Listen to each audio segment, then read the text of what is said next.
What is up, everybody? My name is Hector Flores, host of the Insert Name FC podcast, a member of the Belgium Sports Media Network. You can find us on all things podcasting, Apple, Spotify, wherever you get your podcast fix from. You will find us there at Insert Name FC. You can also find the full video version of this podcast episode on Belly Up's YouTube channel. So just go to YouTube and search Belly Up Sports, and you will find the Belly Up Sports YouTube channel, and you'll see not only our episodes, but also Corner Booth Pod, High Low Sports, all the other great podcasts are available at the Belly Up Sports Media Network. So make sure you guys go ahead and check them out, give them some love as well. But yeah, episode 252. Also, follow us on social media, Instagram, Facebook, X, at Insert Name FC. You can find us there. We're also on LinkedIn. I should probably mention that more often, but we are on LinkedIn. But yeah, this episode is going to be a long one. I'm not going to lie to you. We're going to talk about the U.S. men's national team. This is our report card for the U.S. men's national team. Obviously, the friendlies lost to Belgium, lost to Portugal. We'll get into the games and what our thoughts of the games and, who's safe and who's not. I'll give our overall grade for that international break. Obviously, it's not going to be great. It's going to be an honest conversation, a very heated conversation. But that's going to be with Kelcey Coyne of High Low Sports. Will be joining me to discuss that. And then, of course, we're going to talk about the last teams that are qualified now for the World Cup. So now the stage is set. Every team is now qualified for the FIFA World Cup in 2026 here in the United States, Mexico, and Canada. So we were going to discuss that as well. It is Moussa of Mo Football TV is coming on to talk about that. We're going to talk about the UEFA bracket and the FIFA qualifiers, and we're going to share our thoughts on the teams that are now into this World Cup and what are their, how we feel about their chances of the world's biggest competition. Obviously, guys, and also who's not going to be in the competition as well. We're also going to be discussing about that. Players of the week, along with games to watch this weekend. We do have some football this weekend, and we'll talk about that as well. And break the show up, end the show up with obviously give and go. This thing wants to allow me. There we go. Give and go, man. It is an awesome soccer card game. Every card tells a story. What's yours? Give and Go is the ultimate soccer card game packed with trivia, challenges, and conversation starters that bring fans together with three game-changing categories. It's designed to get everyone talking, laughing, and reliving their favorite footy moments on the couch, at the pub, or wherever you go, wherever the game takes you, wherever you go. Give and Go, man. This is a fun game, man. I love it. This is just great conversation. So I will pull another card from this stack of cards, and we'll be discussing a random football topic. So obviously, as long as it's not anything something that can be applied, because I will mention some of these cards are actions, so that's another reason why it might be a little tricky. But with all that being said, man, it's gonna be a big episode, long episode as well. So without making this any longer than needs to be, also we'll get to it when we get to the ending. But with all that being said, man, we'll go ahead and take a break and then go right into the U.S. men's national team report card with Kelcey Coyne of High Low Sports. Let me tell you guys about Belly Up Sports. Belly Up Sports is the internet sports bar. Go ahead and check out their website, www.bellyupsports.com, to read some great articles from great writers all across the country, from hockey, baseball, golf, soccer, you name it. Belly Up Sports is the premier, not your average website. All right, guys. International break is over. Well, it's been over. But it is time to do our report card for the U.S. men's national team, and what a break it was for the U.S. men's national team this go around. Me and Nick Gable, we had our thoughts on the call up. There were some things that were intrigued, and funny enough, and I'll mention as we go on a little thing that Nick was kind of looking was kind of interested in seeing from this call up, and it actually did happen. Did it pan out? Well, we'll let Kelcey decide on that one. But obviously, Kelcey from High Low Sports is here, and I appreciate you coming in to talk about this. I know this U.S. men's national. You know what? Sometimes it's okay to go root for the other national team if there is one. yeah. If Ireland had made it, then of course I would probably be repping the Ireland moment right now, but I can't do that. Maybe I can go with my dad's home country of Spain, but I feel like I'm too much of a homer if I do that. So I'm still stuck with the U.S. for now. But maybe, I mean, if I break out the Spain jersey, the old Fernando Torres jersey, you'll know why. Yeah, I don't think anybody will have an issue with that. But well, I'm sure someone will have an issue with that. There's always But somebody. there's always you can't please everybody. Remember, I'm a dumb American. I call it soccer, not football. So that means I can't, rep Spain, of course. Which to me is the funniest thing about that. Like people have such an issue with the word soccer, but like to be fair, is the is U.S. soccer really playing football? And I can even argue that for the women's side as well. Like, are they playing anything for them on the men's side? Really, are they just out there playing patty cake? So my argument for the women's team, as much as I enjoy watching the women's team, and of course, obviously they, the proof is in the pudding of what they're doing. Maybe if a discussion to have further down the road, maybe as the game clearly is evolving, in Europe, but at least for the women's game, but like the U.S. as a whole is focused on athleticism. Yes. That is their big thing. And you can come at me for women's football fans, but let's be honest, with the women's national team, the big thing that they had was obviously when you have so much college soccer, like the talent pool is there. You have the talent pool compared to men's soccer, this isn't me complaining that we need more men's soccer teams, because college men's soccer, which I very disagree with that. But the reason why is that there is a clear system for the women's game, is what I'm implying. But once again, the U.S. model that's always been there, and I can attest as someone that has been through that's worked for the academy system, they emphasize more on athleticism. They think we can teach someone how to play soccer, but we can't teach speed, we can't teach height, we can't teach physicality. Which, funny enough, you actually can teach physicality. You ask Gattuso. Yeah. But maybe don't ask Gattuso right now, unless you want to get kicked or punched or headbutted. There's that. The instincts will still be in play. The job security, someone's going to give him a job. I don't know how, but someone's going to give him a job. Sure. Someone will give him. Unless, Tottenham almost had him, but Tottenham revolted in that. See, the fans work. The fans do have a voice in this game. Tottenham dodged a very clear bullet, even for someone that clowns on Tottenham as much as I do. I genuinely agree that was a massive bullet to dodge with getting Gattuso in Tottenham. That was funny that that was even a conversation. To be a fly in the room for that conversation would just be, yeah. But I digress. So once again, the whole thing with the women's national team, they emphasize so much on athleticism, and you can tell Abby Wambach, amazing athlete, especially when you're talking about her prime. Sydney Leroux, I mean, great speed. Alice Morgan, another great speed. Now, that quality of play, obviously, it's very there. But when you think of like a lot of the best women's games that we've seen from the U.S. women's national team, is more often so because they just outworked the other team. And that's not taking a jab at anything. Like, the women were clearly better, and they deserve all the attention that they get, and should get more money than the men's national team. But obviously, the men's game gains a certain different type of attraction versus the women's game. Unfortunately, that's just the way it is.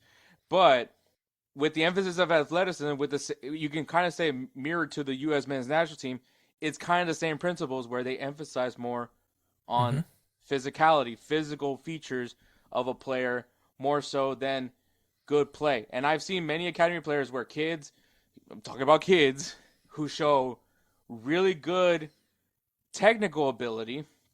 And once again, as children, I'm not saying as an adult, but kids with really good technical ability are overlooked because they're not fast enough. They're not big enough.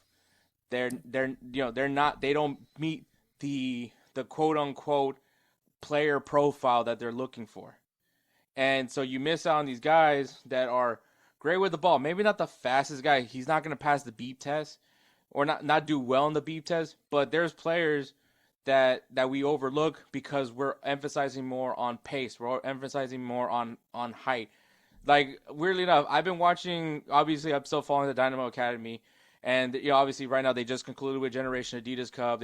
I think they're in another tournament in Orlando, I believe, as well. And in those competitions, like I'm looking at kids that are playing U13s that, well, they're almost at my height. So I mean, that's what I'm saying. Like, there's a lot of things, and weirdly enough, one of the few times I actually agree with Landon Donovan. Landon Donovan has become more and more vocal of the youth development in this game. That it's very much a joke. That it needs to be improved, especially if we want the next generation of players, where we can finally overhype a golden generation in some aspect. So the reason why I'm getting all into this whole thing is just because I think, once again, it goes back to the core of it all, where we emphasize on athleticism. Now, weirdly enough, that's still the U.S. men's national team identity. At least that's how it should be. And the reason why I say that is because you still have to play like a CONCACAF nation. Say what you want about Mexico, but Mexico's a really good CONCACAF team. They play CONCACAF. They don't try to pretend they're someone who they're not. And I think that's one of the reasons why things with Berhalter didn't work as great, or even now with Pochettino, that at least this go around didn't help, was you're trying to play football against nations that play football. And sometimes this is one of those times where you gotta play soccer.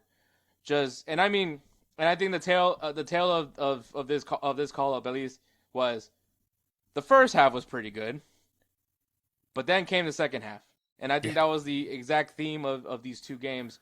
To go back to the whole thing that I was saying, U.S. soccer, we play soccer. We don't play football because it isn't football what they're doing. They're not playing total. They're not playing total football. They're not playing tiki taka. It's just not embedded in the DNA of an American player. But if you're talking about soccer, go full send. Use your pace. Use the tools that you have in front of you. Because to be honest, we just aren't at that level technically, like the likes of a Belgium and the likes of a Portugal. Honestly, I don't think I could have said it better myself. We've talked about this before on the show.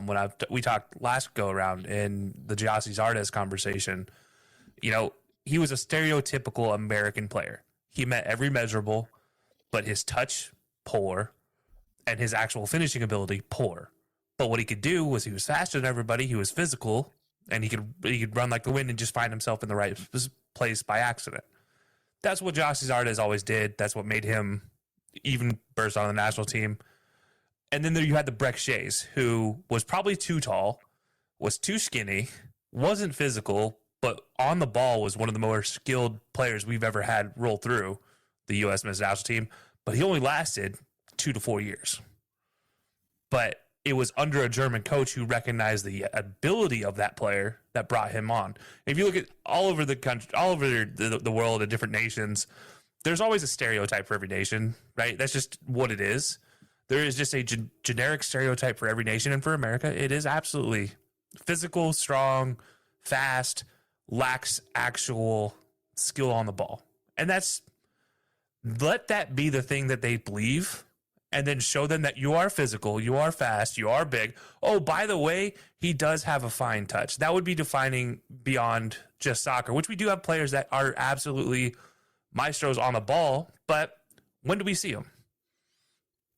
Yeah, after 18, I don't ever see him again. I see him go to a Bundesliga 2 or a League 2 or insert random Denmark or other country, and they just disappear because something in the U.S. system, and I'm glad you said the teaching, we can teach them to be. The problem with the teaching part is Americans can't teach the skills to make it football. And the reason why is there has been no American to play football at that level. And that's just the fact. There have been Americans to play soccer at that level. Clint Dempsey was absolutely a fantastic soccer player. But if you said he was playing the beautiful game, no. Landon Donovan was a step down from Clint Dempsey, and I will go on record as saying that forever. I don't believe Landon was better than Clint. I think Clint was better than Landon.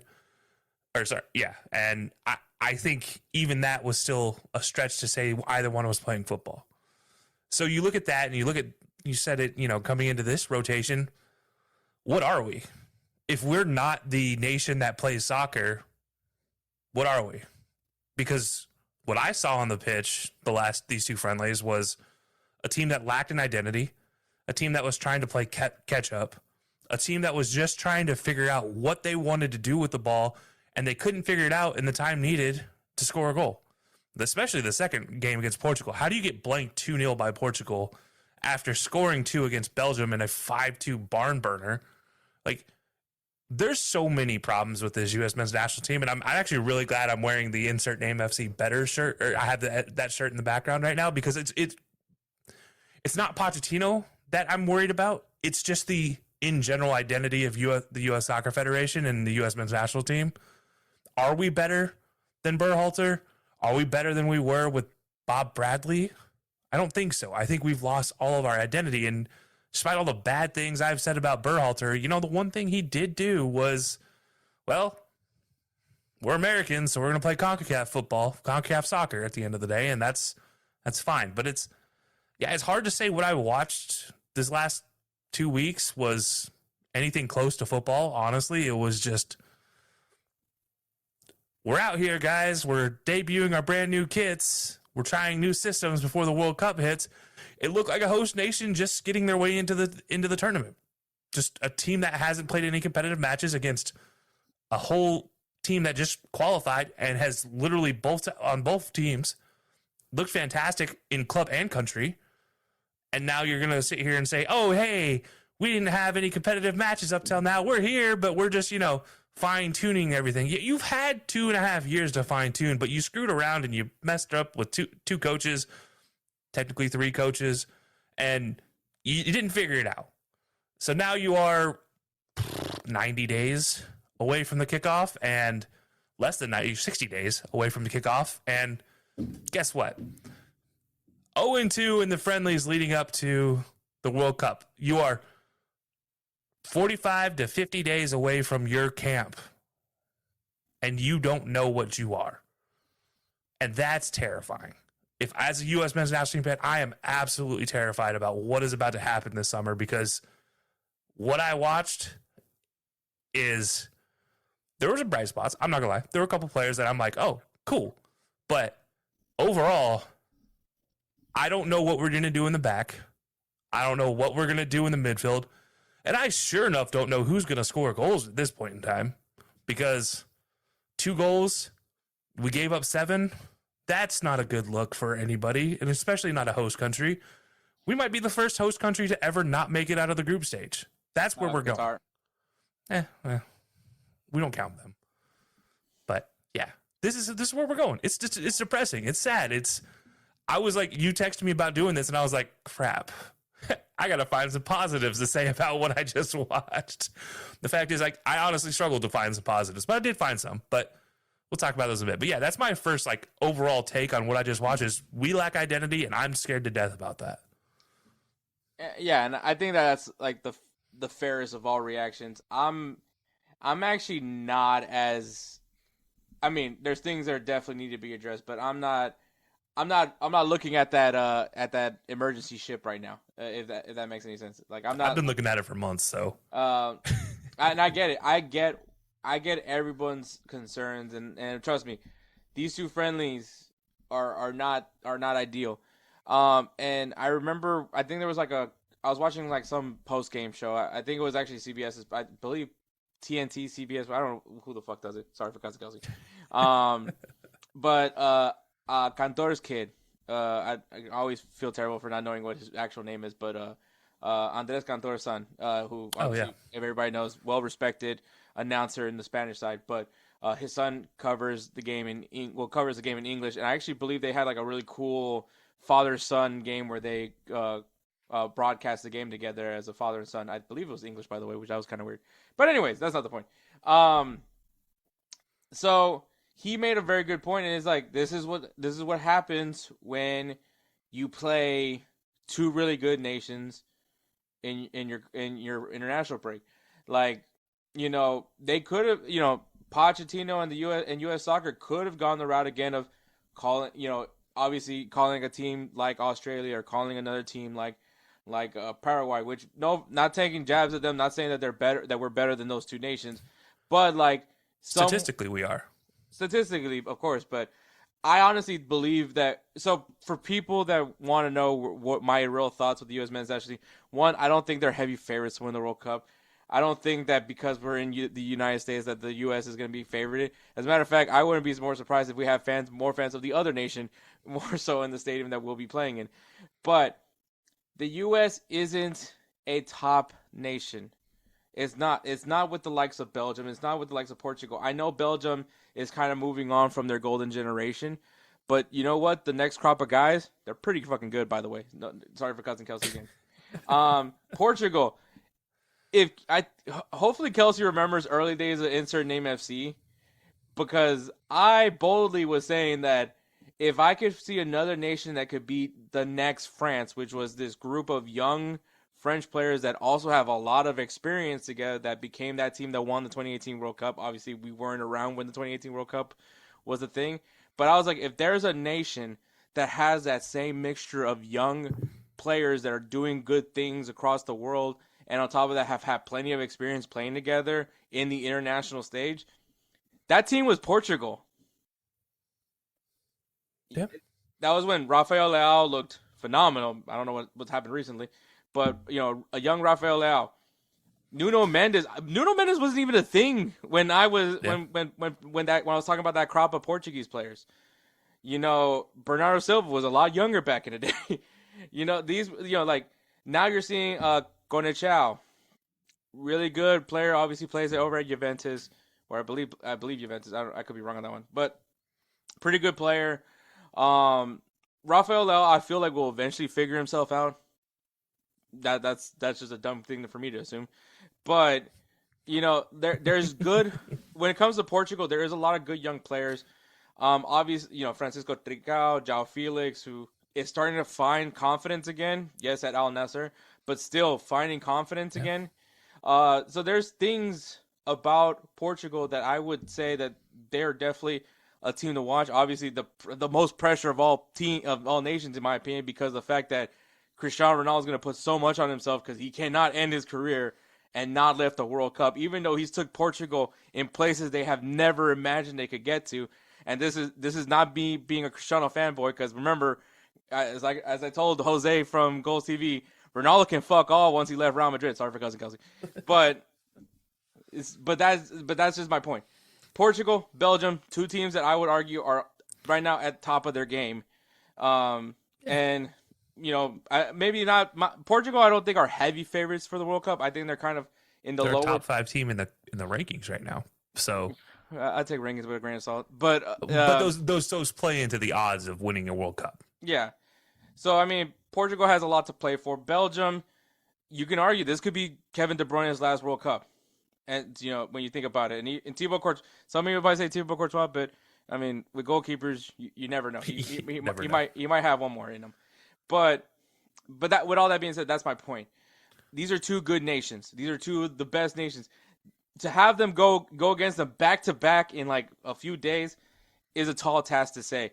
Now, once again, the tale is good first halves, not so great, well, god awful second halves. But before we get into the games, I just want to say it was ambitious from the U.S. Soccer to decide to have both Belgium and Portugal. I would have said Belgium, maybe another small country. Or not a small country, but a country more at the level of the U.S. Because once again, there's the top countries, then there's they're really good, they might do something countries. Not very often do they do actually do something. Then like a Croatia in 2018. Really good team. Did anyone expect them to be in the World Cup final? Probably not. And then you have the teams that are really just there to ruin things for everybody. And I would argue that's where the U.S. men's national team is. They're in the third tier and that's just below happy to be here. Yeah, that's a little harsh. I'm just going to speak plainly. That's a little harsh, but to Belgium, really, I think more than anything. I think Belgium falls into that category of teams where they are still expected to perform. Maybe not win, but semifinals. Well, I was saying for the U.S. that's where they are. Oh yeah, but I mean the U.S. is expected to get the quarters. Are they? The U.S. and Mexico both are expected to get to the quarters. That's my expectations as a U.S. men's national team fan. If this is our golden generation, I mean, have you heard everybody very else? Strong quotations around golden generation, by the way. Have you heard everybody else? Everyone's saying we're getting grouped. Yeah, well, I mean, I did just say that, so yeah. I mean, I get it, but at the same time, it's a pride thing. Like, here's the thing, man. While you don't take a lot of weight into the FIFA World Rankings, everybody else in the world does. The fact Italy, by the way, is still in the top 15 of the world rankings and they did what they did is still shocking to me. But you look at this and let's just, take a second and think. After these two performances, the USA fell but one spot below Mexico. They're now below Mexico in the FIFA World Rankings. That doesn't irritate you a little bit as an American fan? I don't know what you are. Even if you're a dual national, I don't care. That doesn't irritate you a little bit if you root for the U.S. men's national team primarily, and that doesn't just irritate you a little bit. What are you watching? Because that does. It irritates me. Absolutely irritates me. That the fact we spent all this money trying to get better, trying to get a better manager, trying to get a better system, and what have we shown for it? But just absenteeism in a lot of ways. It doesn't feel like I'm watching a U.S. national team. And I'm not saying it has nothing to do with the type of player or where they're from or anything like that. That I could care less. It purely has to do with when you look at this team, what is their identity? Because I don't see it. I don't see a team with an identity. I can tell you what their identity is. I can tell exactly. No, not even that. There's just a bunch of crybabies. Let's be honest. There are two guys on that field that every time you walk in, there's a number 10 that's a crybaby, and there are a bunch there's of a 21 that's a crybaby. They're a bunch of overly hyped prima donnas. That's really what they are. The problem with the U.S. right now, the U.S. men's national team right now, it is overhyped. It has been overhyped, and it's our fault. It's everyone's fault for believing that this team that we keep arguing. A lot of guys are playing for good European nations. We got to the point now that people are dog shitting on the Serie A. Sorry for cussing, Kelcey, but is the Serie A really that good of a league? Is the Serie A mind you, Santi Jimenez also plays in AC Milan. Just want to throw that out there. If we want to talk about is Serie A really that good of a league? Johan Vasquez also plays in the Serie A. Just want to point that out again because is Serie A really that good of a league? But when you have players that are playing regularly for big clubs, who would have thought only in FIFA career modes could we put a U.S. men's national team player in Juventus? Only in FIFA could we put an American playing for AC Milan, starting for AC Milan. Starting for Bournemouth. Say all you want about Bournemouth. Say all you want about Bournemouth, but Tyler Adams is playing regular minutes. Well, as long as he's healthy, is playing regular minutes. That's a different conversation. Brendan Aronson at one point was like a godsend. Yeah. To Leeds United of just because of he plays soccer, by the way. But you talk about fast kid that just gets in the way. But those are the things that we keep talking about. Cameron Carter Vickers, eventually he's injured. He's just not going to be there. You have Austin Trusty who plays for Celtic. Talk about pressure, right? But we have guys that are playing in Europe regularly, whether it's a top nation, a top club in the world, whether it's a mid-table side, but they're playing regular minutes in Europe, and that's what we've never seen before, right? The reason why we overhyped Christian Pulisic was because we'd never seen a 17-year-old playing for the first team, even though he was coming off the bench, but he was playing for the first team. And yes, we overhyped him, just like how we overhyped Julian Green, just like how we overhyped. That one, yeah. Julian Green was a big one. That was bad. Freddie Adu also another bad one where. But Freddie Adu wasn't playing at Bayern Munich or Borussia Dortmund. He was the youngest signing. But when he went to Benfica, I mean, we still kept that hype up for far too long. I mean, that's the U.S.'s thing, right? If you look at it, we pick one guy out of every generation, and that's every U.S. fan's oh, that's our guy. We picked the wrong horse. If you think Christian Pulisic is the best player of this generation, you've picked the wrong horse. That's a fact. I'm going to go out on a limb. I still believe he's still our best player. Is he the most talented? Sure. Is he the best player to get wins? No. I don't agree with that. Okay, that's fair. But he's the most talented. But I look at this you mentioned Juventus, so let's talk about it. Weston McKennie, easily our best player. hands down, easily the best player to get wins because he finds himself. He typifies what I expect from an American player and that identity. A guy who works hard, finds himself, has skill, has savvy on the ball, can make the passes, can make the movement, can connect attack and defense. He plays on a two-way hinge. He's a guy that I would want to build my team around, but we don't do that. There is no cohesiveness when he is not on the pitch. You can't because we got the LeBron James of soccer. Right, because there's Pulisic out there. Because we've decided, for whatever dumb reason, that we're going to put our horse behind him. Like, he's our horse. We're going to put a buggy on him. That's all. Even though we have a Clydesdale sitting right there in Weston McKennie, that we could carry all the Budweiser to the World Cup final off Weston McKennie's back. I mean, come on, guys. What are we doing? If it wasn't for Christian Pulisic, we wouldn't have a bunch of angry British people at us right now.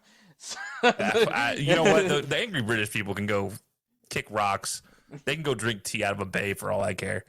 But no, this is my thing. Is like when we talk American soccer, the thing that pisses me off is that people are like, "Oh, we're not expecting." I have expectations, and I guarantee you all the players have expectations, and the expectations are not to get grouped. The expectations are not to just get to the quarters. The expectations for them are probably semis or bust. And I like that you mentioned that right now because the clowning that they've done with Pochettino. Look, there's many of reasons why me and Edward have joked around, and Kelcey as well, that we've joked around with Pochettino. To the point where we're making fun of each other of throwing out rumors of that guy with our teams, and Edward really having a field day right now with him being rumored to Real Madrid. I don't think that's happening, but don't think that's happening. I hope that doesn't happen. Really don't. I'm tempted right now. Kelcey knows when I'm tempted to do something stupid.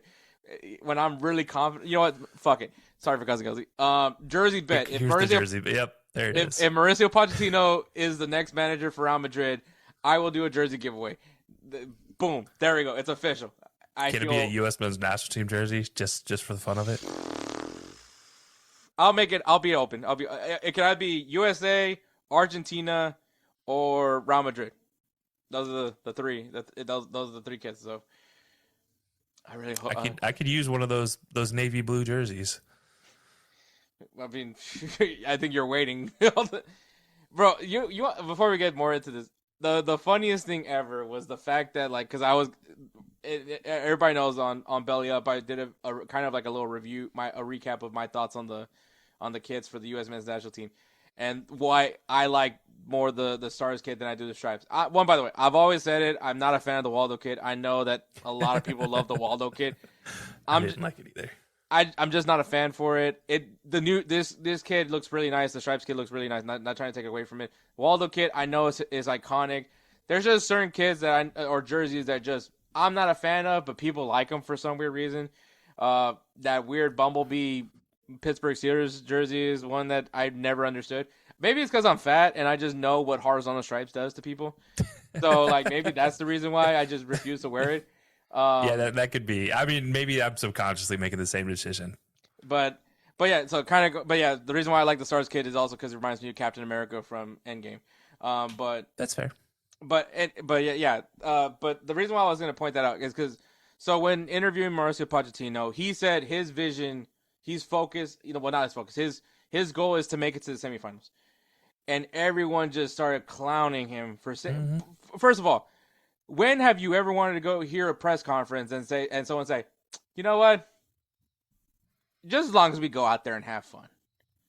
Yeah. Okay, so prime example. Barcelona, right? They fired Xavi. They gave Xavi a contract extension. They re-signed Xavi, remember, because he was gonna step down at the end of the year. And then Barcelona was like, please come back. Don't leave us. We know you can don't go. Don't go.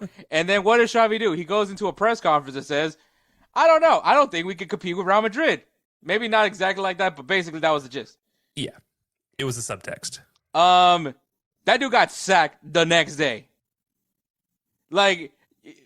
You cannot say, you can think it.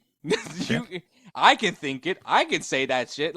I can say, you know what? I don't think Real Madrid's going to win a trophy this year.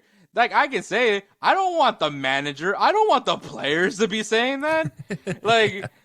I'm like, wait, I'm supposed to believe in you, not you believe me. Like that's not how it works. Like I want Pochettino to have confidence. I want Pochettino to believe in his team. Like I want him to believe in something, like whatever his method to his madness is. I want him to believe it.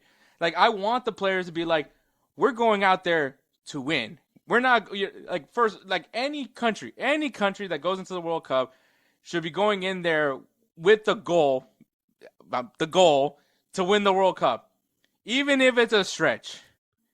The goal is to go out there and win a World Cup. Like that should be everyone's objective. Just like in every sport, the goal from first day is to win a title.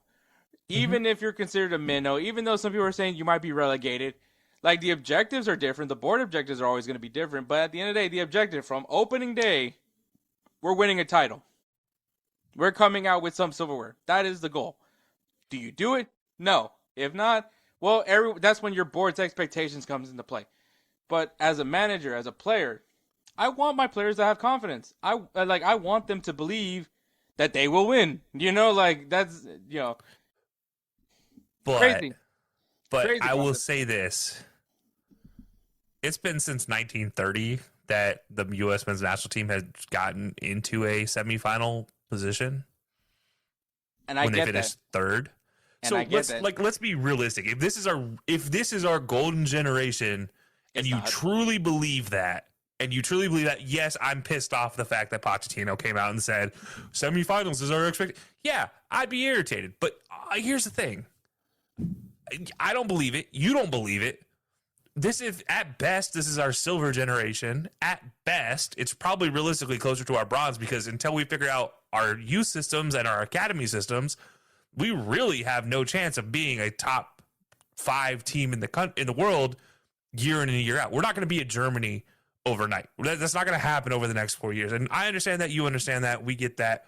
So him coming out and telling you that's his expectations and that's a realistic expectation for him, I feel like, okay, I'm sold enough. Like, I'm not going to say I'm sold all in, but I'm sold enough. I think. Is it a bad thing to say to the press? Yeah, don't say that to the press. Probably ever you should never say that. But like, I think like maybe let's keep our heads obviously on. Hindsight's always gonna be 2020, right? Hindsight's always 2020, and obviously what Pochettino probably should have said is we're going out there and we're competing. We're gonna make you either earn the win or earn the draw or you're gonna know the stars and stripes are on the other side. You're gonna feel our presence every single match. That probably would have been the best way to say it, because like at the end of the day, like it's just crazy that an USA can ever have ambition towards anything, because then we're just like, oh, this is why people take it so unserious here. But then it's just once again they're just picking at things. I want Pochettino to have confidence. I want these players to have confidence. Regardless if it's false or not, I don't care. It's packaged to me in a way that makes me I believe that you guys can do something. But going into these games, and we'll finally get to the games. Yes. Obviously, first game is a 5-2 loss to Belgium. Oof. Which already is rough. But USA had 53% of the possession in this game. Belgium outshot the U.S. 18-11 and had 11 shots on target to the U.S.'s 4. The goals came in this order. Weston McKennie scored off of a set piece in the 39th minute. Then you had Zeno the Bass in the 40th. It was funny. I was thinking of doing like the fastest 2 minutes edition with this when it was 1-1. Which I was gonna say I rep that West, like the Ice Cube song. I rep that Weston McKennie, and then I was gonna say Zeno, he gave the best of you. A little Foo Fighters there. And then another goal in the 53rd minute scored by Onana. What's his name? And then after that, I just lost interest in making fun jokes and quips. So that's because it stopped being fun. And then obviously a penalty, just Dodo handball called in by Tim Ream. Charles de Catale scored in the 59th minute off a pen. Then you had Bacchio, who just scored 2 bangers, by the way, coming off the bench, and just was a massive problem as soon as he came on the field. And then at the end, a little gimme goal by Patrick Agyemang, assisted by Ricardo Pepi. The game, like I said, ended 5-2. can you really take any positive off of that Ajaman goal besides hey, at least Ajaman scored a goal? But Yeah, I can. I do think there is some positive there, and I think it's to say that he is our number one off the bench striker. I think that's what this defines for me. Is like, because look, the Belgium's not an easy team to go score against. Period. We did score 2 against them and nothing against Portugal, so maybe I'm wrong here. But I do sit there and think about this as like a situation where if I can take one positive, who is the guy that if in a close matchup I can bring on to possibly score a goal, equalize, or take a lead? That does give me hope that Ajaman can be that guy.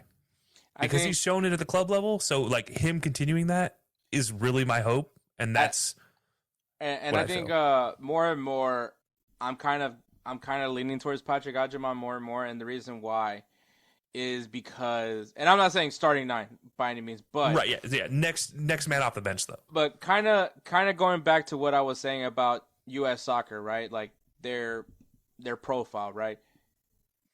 Fast and really big. Mm-hmm. He's basically like our modern version of Josie Altidore, and because he is just a fast big guy, and like I always said, sometimes you just really need just a really fast big guy. And you're talking about better touch than people give him credit for. At least better than Jossie Zardes ever did. It's funny because he gets joked on so much because obviously great story, right? Division 3 soccer, right, in college. Then obviously now with Charlotte FC, gets called up by Pochettino because I really think that Poch likes a really fast big guy. Harry Kane once upon a time was a very fast big guy.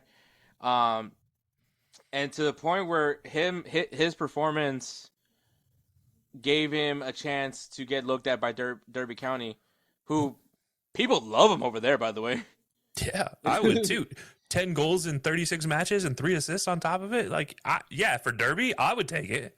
So like he's a fan. Like the fans of Derby County love him, and he's learning. That the thing is, you want to talk about like the thing that I'm irritated about with the game, the way the youth development. Yes, you can't teach size. You cannot. You can't teach speed. Obviously, you can. Mm-hmm. You cannot. But you can grow in the game, and he grew into his role, like what he is there for. And you talk about with his athleticism, and I'll talk about the strategy that I think the U.S. should be doing. Just because, and I'll once again it goes back down to that tier that I put the U.S. on. But like Patrick Ajaman could come in and just once our opponents are tired and exhausted from just overworking, trying to get with the possession and all that, Ajaman could come in and it's like Homer punching a homeless guy, in that Simpsons episode where he's getting punched in the face like multiple times, and all it takes is just one little jab and the guy's on the ground. So like that's literally where I think the U.S. should be going, is by outworking their opponent, which that's what it was in the first half of this game and both games. This first half was honestly I love how they're playing. They're outworking. They're going to make Belgium work.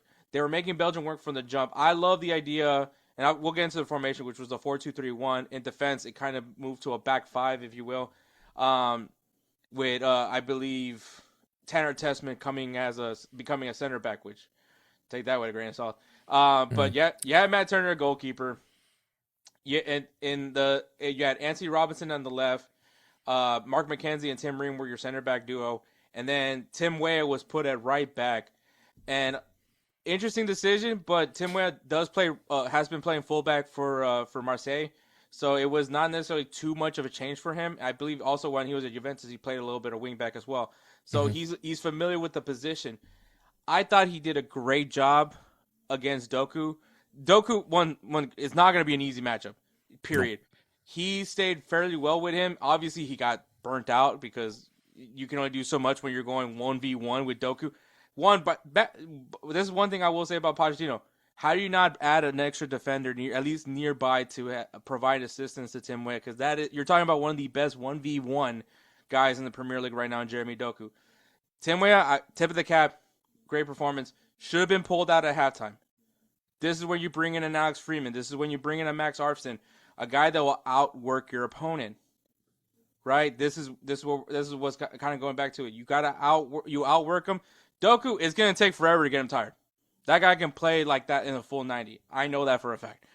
But Tim Weah was already outworked because not only was he attacking, but not only defending, But then you saw Pochettino yelling at him, telling him, "Hey, go out there and attack. I know what you do for the attack." But you have him so focused on defending right now. You're burning these guys out. You were burning. Anthony Robinson also was getting burned out. He was having good moments on the attack as well, solid defensively as well, but had great moments on the attack as well. Big openings with him and Weston McKennie. Continuing on, Tanner Tessman in the midfield, Johnny Cardoso in the midfield, Weston McKennie. Forwards was Christian Pulisic, Florian Balogun, and Malik Tillman. But yeah, the substitutions, you got Christian Roldan coming in for Johnny Cardoso, which Johnny Cardoso is kind of becoming a weird conversation now because apparently there's some friction going on between him and Pochettino. This was arguably probably Johnny Cardoso's best performance as a U.S. men's national team player, by the way. Me and Nick, we talked about it. Johnny Cardoso, on paper, really should make the most sense out of anybody. You're talking about like a guy that I view could play like that Jermaine Jones role. Really good as a 6, but can also provide so much on the attack as well. But he, for some reason, just doesn't translate with him. I don't know if it's a system issue or it's just him. I don't know what it is, but he's doing a lot of great things to earn him a spot with Atletico Madrid. He's not starting all the games. I think he believes like 36% of games that he starts for Atletico, but still plays for Atletico Madrid. But yeah, I don't know what it is, what's happening there. But all I know is this was his best performance I've seen him with the U.S. men's national team. But then you had Giovanni Reina came in, Ricardo Pepi came in, Sebastian Berhalter came in, Alex Friedman came in later. Like I said, this guy should have came on in the second half immediately because once again, Tim Weah was already like on his last legs. Like, I didn't think he could do the second half against Doku again. Max Arsene came in. You had Joe Scally come in, and then obviously Patrick Odgeman was one of the final substitutes. But yeah, my big thing was just first half. They made sure Belgium earned every minute of play.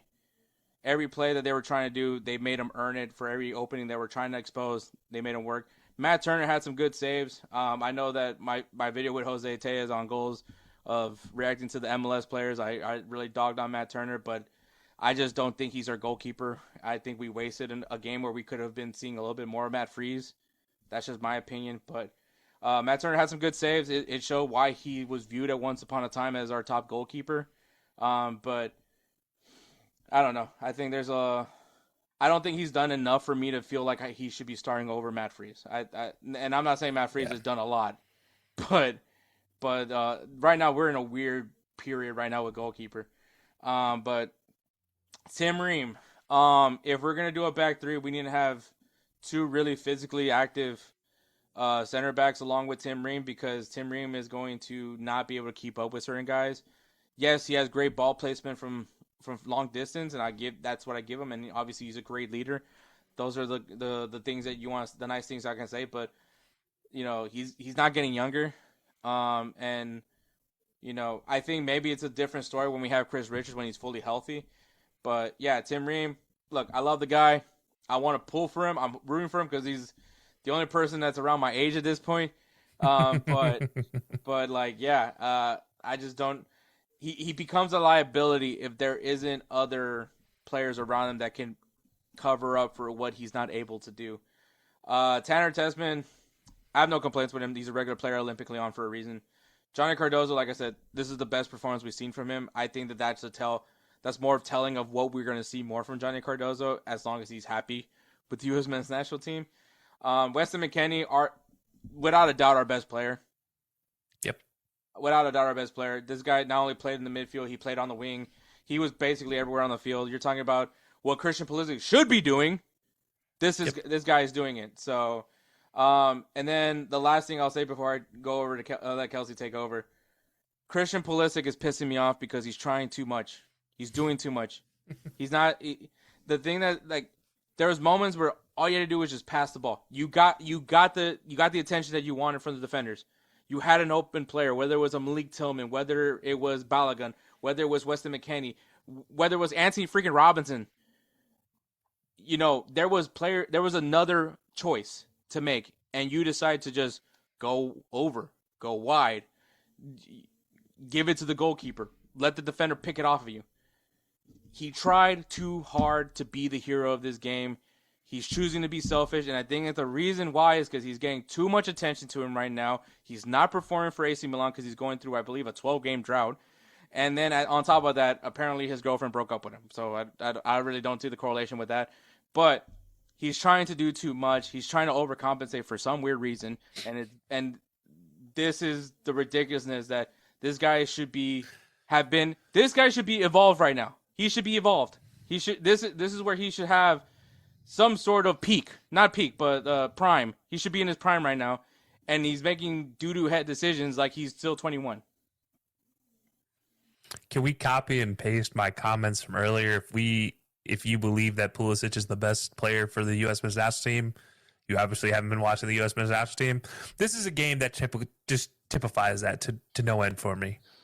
What I watched from Pulisic, and I'm going to start there because I think he's the biggest pain in the butt right now for this U.S. men's national team, is it's just like, I don't want to say it's lazy play because it's not. I don't want to discount the fact he is moving in things, but it's like he makes up his mind before the ball comes to him, and he doesn't analyze what's actually around him. The one thing I love about McKennie is McKennie catches the ball on the half turn. For those that don't understand what I just said, means you're catching the ball while scanning the field. Like the ball is coming to your feet, and you're turning and moving your body at the same time to shield from a defender and analyze what the next move will be. Oftentimes, you don't touch the ball until you're running and chasing it down instead of immediately making a first touch. Pulisic makes the first touch and then turns. And that's something when you start talking about playing at the biggest leagues, and it's maybe my one gripe about the Italian Serie A, is you almost have too much time on the ball. So when you get to the international play, you see this a lot from Serie A players where there's no fluidness to the movement. It's a lot of stop and goes from the attacking team. And you see that with Pulisic. He knows in the back of his head, all right, I'm playing Belgium. This guy plays in the Premier League. He is going to be pressing me as soon as I get it. And he gets, let's not kid ourselves. He gets fouled a ton. That's just what happens when you're the number 10. Like, you're going to get chipped. You're going to get tapped. You're going to get every little within the rules. And sometimes there's that outside of the rules hit that you could possibly be given. And that's just what you have to deal with. But he knows that. And unfortunately, it's like he just makes up his mind beforehand. And it nothing will change it. And I think of like Wayne Rooney's goal against the back four, was that now 15 years ago, where he jumped a back pass because the defender just has always had the tendency to make up his mind beforehand, jumps a back pass, scores a goal, wide open net because nobody knew what was happening. That's kind of what's going to end up happening one day with Pulisic, where he's just going to get caught doing the same thing. And it's happened before. It's not the first time. I believe it was Trinidad and Tobago when he did it, was the most recent time that I can think of. And it's who he is. But that's the one thing when you compare him to McKennie that I really see. And it's really put on a microscope in these type of games where you're playing against a higher level talent, where you're playing against a top 10 team in the world. And these guys all are all physical, and they're all savvy on the ball. And you don't want to make that mistake. And that's what Pulisic looks like. He looks like he doesn't want to make the mistake. Whereas McKennie's like, well, I can just turn and shield and then still make the pass when I need to because I'm equally as fast, equally as strong, and equally as savvy, and I'm equally as confident in my skills. And whatever is going on in Pulisic's personal life, I hope he gets it figured out, because if it's confidence thing, I get it. Joao Felix, we mentioned him early on. He suffers through the same thing. Many players have suffered through the same thing. It's ruined many a great player, is lack of confidence. And if that's what's happening with Pulisic, this is the worst time it could possibly happen, but it's happening. Whatever is happening is happening. But yeah, I want to start there because he was the worst player, hands down for me. But it wasn't a big stretch to say Tim Ream is the next worst player in the books, because I said this before and I'll say it again. He's slow. He is slow to react. He reads it. He sees it. His body physically can't keep up anymore. And that's just what it is. We talked about this before. The best situation for him is to be that sweeper stopper situation where he has a guy in front of him that can easily step up, make the first move, and he just cleans up everything. That's his best solution, but that doesn't work with this 3-back system. Sure enough, didn't work with a 4-back system. It really only works with a 5-back or a diamond 4, and that wasn't the case here. And yeah, we need somebody. Anybody else other than Tim Ream, that will just not fly in the World Cup. We might squeak through the group stage with him in the squad in the starting 11, but it's not going to work getting to the semifinals like Pochettino wants. So that needs to be figured out. As you mentioned, Chris Richards not being fully healthy does hurt, but I do think like there are bright spots that came from that. Like we got to see Mark McKenzie, which I don't think it was the best performance against Belgium. I think that's obvious. I don't think anybody's shocked when I say those words, but we did get to see Jedi do Jedi things where he was, while Weston McKennie might be the best player on the field, I think Jedi is the second best player on the field. Mm-hmm. And I think that was very obvious to a lot of people. And, you know, we're finally seeing him healthy. We're finally seeing him attacking, and it looks great. But kind of the third worst player, and if I'm just going to put the blame on somebody, I do got to put it on the goalkeeper. I mean, I'm not going to say every goal was his fault, but at 5 goals scored against you, at what point do you take the blame? Because it's if it's not the first one, it's not the second one. It's got to be the third, fourth, and fifth one. That's still 3 goals. Like it. Maybe the penalty. I always say it's tough. The penalty is a 50-50, but. And I'm not saying like consecutively third, fourth, fifth. I just mean in general. Like, as a goalkeeper, you pride yourself on a clean sheet. You don't get a clean sheet. You give up 5, whether they're your fault or not, is a different conversation. To be fair, like you already spoke about on Tim Ream because you obviously that one goal where he just puts his foot out, doesn't really touch the ball, but essentially blocked Matt Turner's vision. Yeah. Not saying that if he was out of the way, Matt Turner could probably have made that stop, but you also can also not say that would have been the case, right? And then the handball, obviously, just move. I don't care that the VAR was there and everyone's trying to figure out maybe he didn't touch the ball, maybe he didn't. You saw the little deflection. You saw the deflection on the VAR, so it just confirmed that a penalty. But those two definitely on Tim Ream, in my opinion. People can say about if Matt Turner would have done something where he could have probably got his hand on it. The dude reached out. He just didn't see it. Didn't see the ball. That's fine. That's again. But that's 2 goals. That's just 2 goals. 2 out of the 5. Yeah. So, it's tough. And you made that's what I'm saying. Like you made a fair point. 2 goals are definitely on Tim Ream, but the next 3, like. As a goalkeeper, you can't just blame everything else on your defenders. Like your job, I mean, it's 12 feet. Like you have to cover a 12-foot by 8-foot gap. That's what you have to do. I think it's actually 9 feet now, but I will also say maybe not letting Luca Bacchio have that much space to take his 2 shots, but you can tell like moments like this was a very obvious thing that Matt Turner didn't grow up playing soccer. Mm-hmm. That's what this type of level of game shows, and he gets away with it in a lot of ways because he does make great diving saves, but it's the other things that he lacks that understanding of what it is to be a goalkeeper. And this is coming from somebody who did not grow up playing soccer, but learned the art of playing goalkeeper, being a goalkeeper, being able to read things and play like a goalkeeper should, and not just a converted baseball player, which is what I was. But I had to learn it.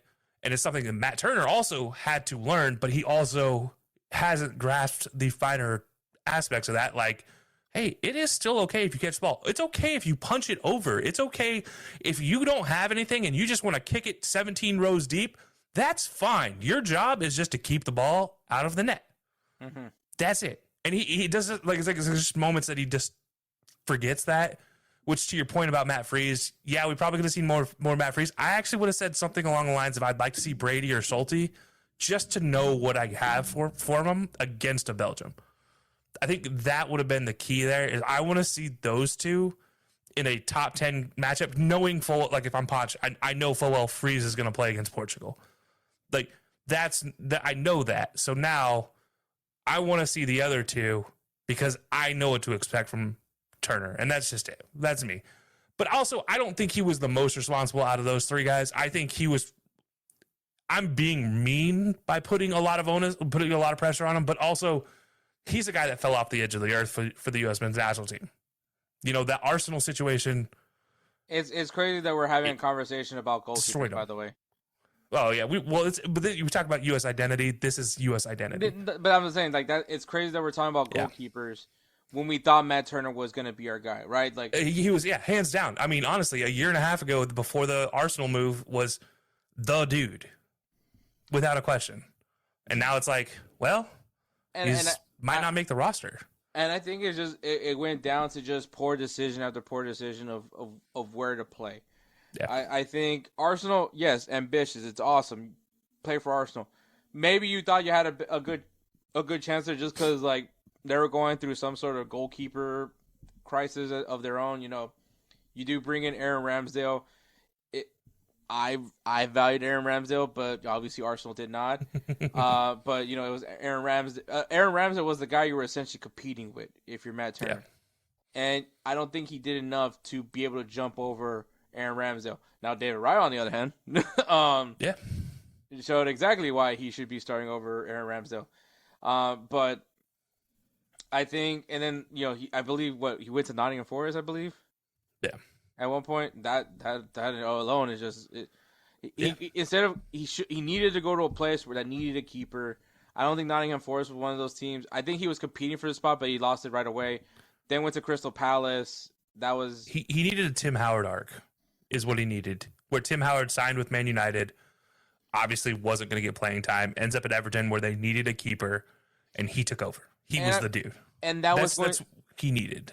And that was going to be Lyon. Like, that was exactly what Lyon was going to be, except that they're going through financial struggles. And a team that didn't even have a goalkeeper on the roster were like, yeah, we can send him to New England on loan, and then we'll figure it out from there, which figuring out, I guess. But he also volunteered for that. And that's the thing. Like, it's come out that he's the guy that volunteered for that situation, because he didn't want to be the player that caused that financial strife for the club. And that was his excuse, as it's come out in recent weeks and months. But as a goalkeeper worth your salt, who's feeling himself, who's not in the moment of the drama, I would have never done that.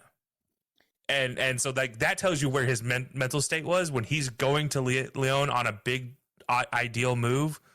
And he's like, you know what? If I know I'm going to be the guy, like, and don't get me wrong, I think that's a great move for the fan appreciation, blah, blah, blah, blah, blah, cool. No, because I'm going to think, hey, I'm the goalkeeper that's going to keep you guys from losing.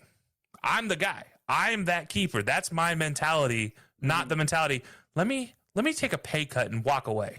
Like that. Yeah, that's crazy to me. Like I think also crazy situation. Once again, bad decisions by him, and I think on top of that, the Gold Cup. I think that was probably where you allowed the reason why you're not looked at as the starting goalkeeper for the U.S. men's national, and this is my honest opinion, is you took a backseat. I think Poch was like, "Oh, you could go figure." Especially after how those international friendlies went before going to the Gold Cup, which, if you guys remember, Switzerland and Turkey.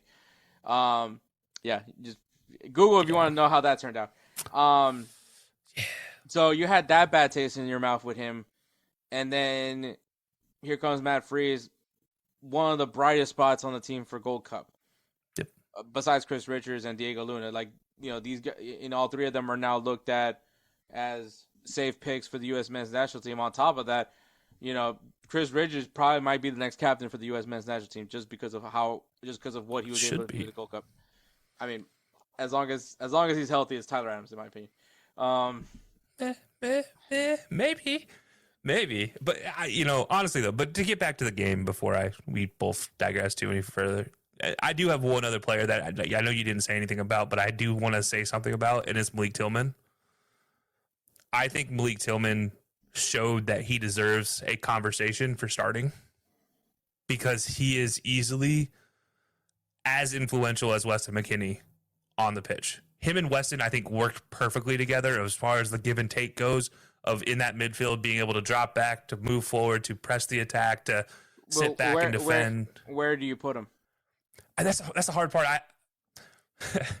Right now, in my current hatred of Christian Pulisic, I'm putting Pulisic on the bench and starting Malik Tillman personally. But you can't do that. We'll get to our ideal 11. And that's a whole other conversation because it also depends on formation and all that stuff. But I just needed to say Malik Tillman, probably the third best player behind Weston McKennie. And talk about a guy that And Jedi. definitely earned a lot of respect from Pochettino from the Gold Cup. Probably one of the few abroad players. Mind you, also, guy that was in conversation talks with another club because remember, he was leaving PSV. Remember Poch was like, oh, they're trying to figure out their club situation, so they're not going to play. You talk about Yunus Musa. You want to talk about Matt Turner. The guys are figuring things out, right? Guys that are trying to figure out their club situation. He was trying to figure out his club situation too, and guess what he was doing? Still playing the Gold Cup. Guess what? Still got to be the number 10 for Bayer Leverkusen. So, I mean, everyone's got an excuse. Everyone has an excuse. But it doesn't help when there's a person that's in a similar situation is doing the thing too. Yep. That's all I gotta say. House of cards will eventually fall. That's all that is to it. All right. So unfortunately, there was a second game. So yeah, unfortunately, Portugal beat the U.S. men's national team 2-0. Portugal has 61% of the possession. USA actually outshot Portugal 13-12. Both of them have 4 shots on target. The goals came from Francisco Trincao at the 37-minute mark. And by João Felix on the 59-minute mark because nobody wanted to man him. No one wanted to go up. No one wanted to. Once again, doing what they were doing the first half, which was playing physical, in-your-face defense. Yes, we're gonna get tired out pretty quickly. Let's be honest. You can't do that for a full 90 without getting exhausted. But João Felix, you leave him wide open and just puts in an amazing shot. It happens, but look, the formation was a 4-3-3. That was the formation that they win for this one. You had Matt Freese, a goalkeeper. Your back line, you had Anthony Robinson once again on the left. You had Austin Trusty and Chris Richards, this time being your center back duo. Chris Richards obviously was still recovering from an injury, but he was 100% for this game. You had Alex Freeman on the other side. Your midfield was Sebastian Berhalter, Aiden Morris, and Weston McKennie. And your front three was Tim Weah on the wing, Malik Tillman on the wing, and Christian Pulisic at the false 9 role. Mm-hmm. And I'm gonna say what I'm gonna say as soon as after I do the substitutions. So the subs for this game was Mark McKenzie. You had Max Arston coming into in the second half. Giovanni Reina came in the second half. You had Brendan Aronson coming in. Christian Roldan, Tanner Tessman, Patrick Odgerman once again made an appearance. Joe Scally and am I reading? No, was it Balogun? Yeah, Balogun. Huh? I thought he left early. That's all I heard from. But yeah, so Balogun. So for the people that were like, "Oh, this is bullshit," sorry for cousin Kelcey. That Christian Pulisic is being played the 9. Imagine being all the other 9s that were on that roster, like Balogun, like Pepe, and like Odgerman. I'm gonna say this. Yes, was this a bonehead decision to try out a new tactic? Probably, but also we're also still talking about friendlies here, and Pochettino I think this is where I'm gonna try to get into the mind that is Mauricio Pochettino, even though that's just damn near impossible. Good luck. But I mean, if you're thinking about these friendlies, this is the time to test things out. Which I know sounds stupid to say because this should have been things you were doing back in the fall.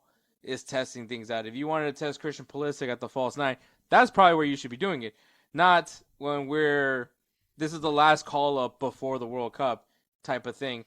But yes, the reason why I say that is not necessarily a disrespect, even though they're probably still gonna be disrespected to the likes of Ricardo Pepi, Balogun, and Odgerman. The reason why I say that is because I feel like those guys are safe. I don't think that there's anybody that's going to contest with Balogun. I think Pepe is doing one win away from winning the Eredivisie, but again, for PSV, by the way, would be their 3rd straight Eredivisie title, by the way. But and probably should have moved to Fulham, but we all know how that worked out. Yeah. But once again, there's no other striker. I mean, maybe Haji right, but I would argue more him as a winger, or as at least a fringe player, right, that can play a winger but can also play the 9. So I don't necessarily throw Haji right into that conversation because those fringe players, that's a conversation for another day. But when you talk about your main 3 9s, right, Balogun, Pepe, Ajiman, those guys to me are very safe. Yep. What else do they have to play for? So at this point, like, you guys are good. I'm gonna test this thing out. It might be stupid. I know you guys want to try to play against Portugal. I know you guys want to score a goal against Portugal. I get all those things, but I need to do something here. And the thing that I'm gonna do here is, okay, Christian, you want to be the fucking hero? Sorry for Kelcey. Here you go. Be the hero. Do it. Poking stick. Do something.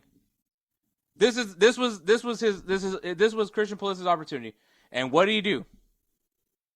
What did he do? Did too much. Try to be the hero when all you had to do was just pass the ball. I don't know. I think it's a confidence issue with the kid. I don't at this point. Maybe stop doing docuseries. Maybe stop going on people's podcasts. I don't know what you need to go through, but I don't know. Go to that place where Aaron Rodgers went. I don't know what you have to do, but you got to do it. Like, at this point, it's you that's in the way. At this point, the only person that's in Christian Pulisic's way right now is Christian Pulisic. Hey guys, this is Hector from the Insert Name FC podcast, here to tell you guys about Canadips. It is a great tasting, superior alternative to traditional dip using CBD in a way that is radical, enjoyable, and effective. It comes in 5 core flavors: wintergreen, mint, citrus, mango, and American spice. Canadips CBD is the new evolution in dip, allowing guys to enjoy great, long-lasting taste without the downsides. If you guys want to go ahead and try them out, use the code BELLYUP20 at CanadipsCBD.com. Once again, BELLYUP20 at CanadipsCBD.com, and you'll get yourself 20% off your purchase. Thank you again for Canadips for being a great partner of Belly Up Sports. Yeah.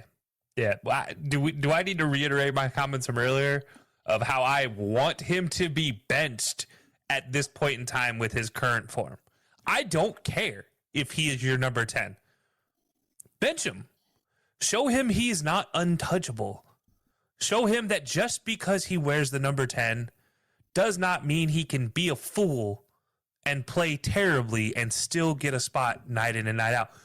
I don't coach, I don't manage, I don't do anything just to watch a player ruin it for the rest of the 11 guys on the pitch, 10 guys on the pitch, 11 if you count the coach. I don't want to see one guy ruin it all. And unfortunately in this game, it wasn't just one, because there's also a Sebastian Berhalter that we need to have a conversation about. But sticking strictly with Christian Pulisic, he has a position where he has been starting for the U.S. men's national team, I think, since he was 16? 17? 17. Bench him. I don't care. It happened to Landon Donovan. It happened to Clint Dempsey for a long time, for Clint Dempsey specifically. And it changed the way they played. The only player I've ever seen for the U.S. men's national team that was as talented, part of a great generation that didn't really get benched, was DeMarcus Beasley. And that's because he didn't need to be benched. He was a guy that would just go out with his lunch pail, show up, give you 90 great minutes, or 75 before you pulled him off, and then he would still show up the next game and give you 90 great minutes again, and then you'd pull them off. Like, I don't see that with a Christian Pulisic right now. I see maybe I might get 60 minutes out of him. Why am I going to waste that off of bad touches, killing buildups, and making bad decisions time and time again? Because right now, that's what we're doing. No matter where you've played him, whether it's on the wing, whether it's as attacking mid, and now as a false 9, bring me Jesus Ferreira back if you're going to do this. I don't want Christian Pulisic doing this. I don't want to see him in whatever emotional mode he's in. And look, I'm a big proponent of mental health and taking care of it. And if you need to go take care of that, Christian, go take care of it. But right now, for the best for U.S. men's national team is not Christian Pulisic being the quote-unquote talisman. You need a Weston McKennie. You need a Malik Tillman. You need a Timothy Weah. I need a Brendan Aronson at least. I'll take anybody over Christian Pulisic, especially in whatever form he's in now. When he's the best player, when he shows that he's the most talented player for the U.S. men's national team, that's the best Christian we've ever seen. When he was rattling off goals and assists for AC time and time again, showing up and being Captain America, doing great things. It was awesome. It was great. It's a great thing to watch. But he's too hot and cold to be trusted until he gets his head straight. And I think we're at that point where if you're Pochettino, and I'd even stretch this to say if you're AC Milan, you have a very come to Jesus conversation with Christian Pulisic about, hey, you need to figure it out, kid, because he's still a kid. Yeah, and he needs to get it together. I think with Pulisic, and this is honestly from my viewpoint, I don't know why I said it like that, but last World Cup, it did come down to Christian Pulisic. Yeah. It did come down to him. It came down to him almost even being to the point of being working hard on injury. Yep. For the U.S. men's team in 2022. That's not the case this year.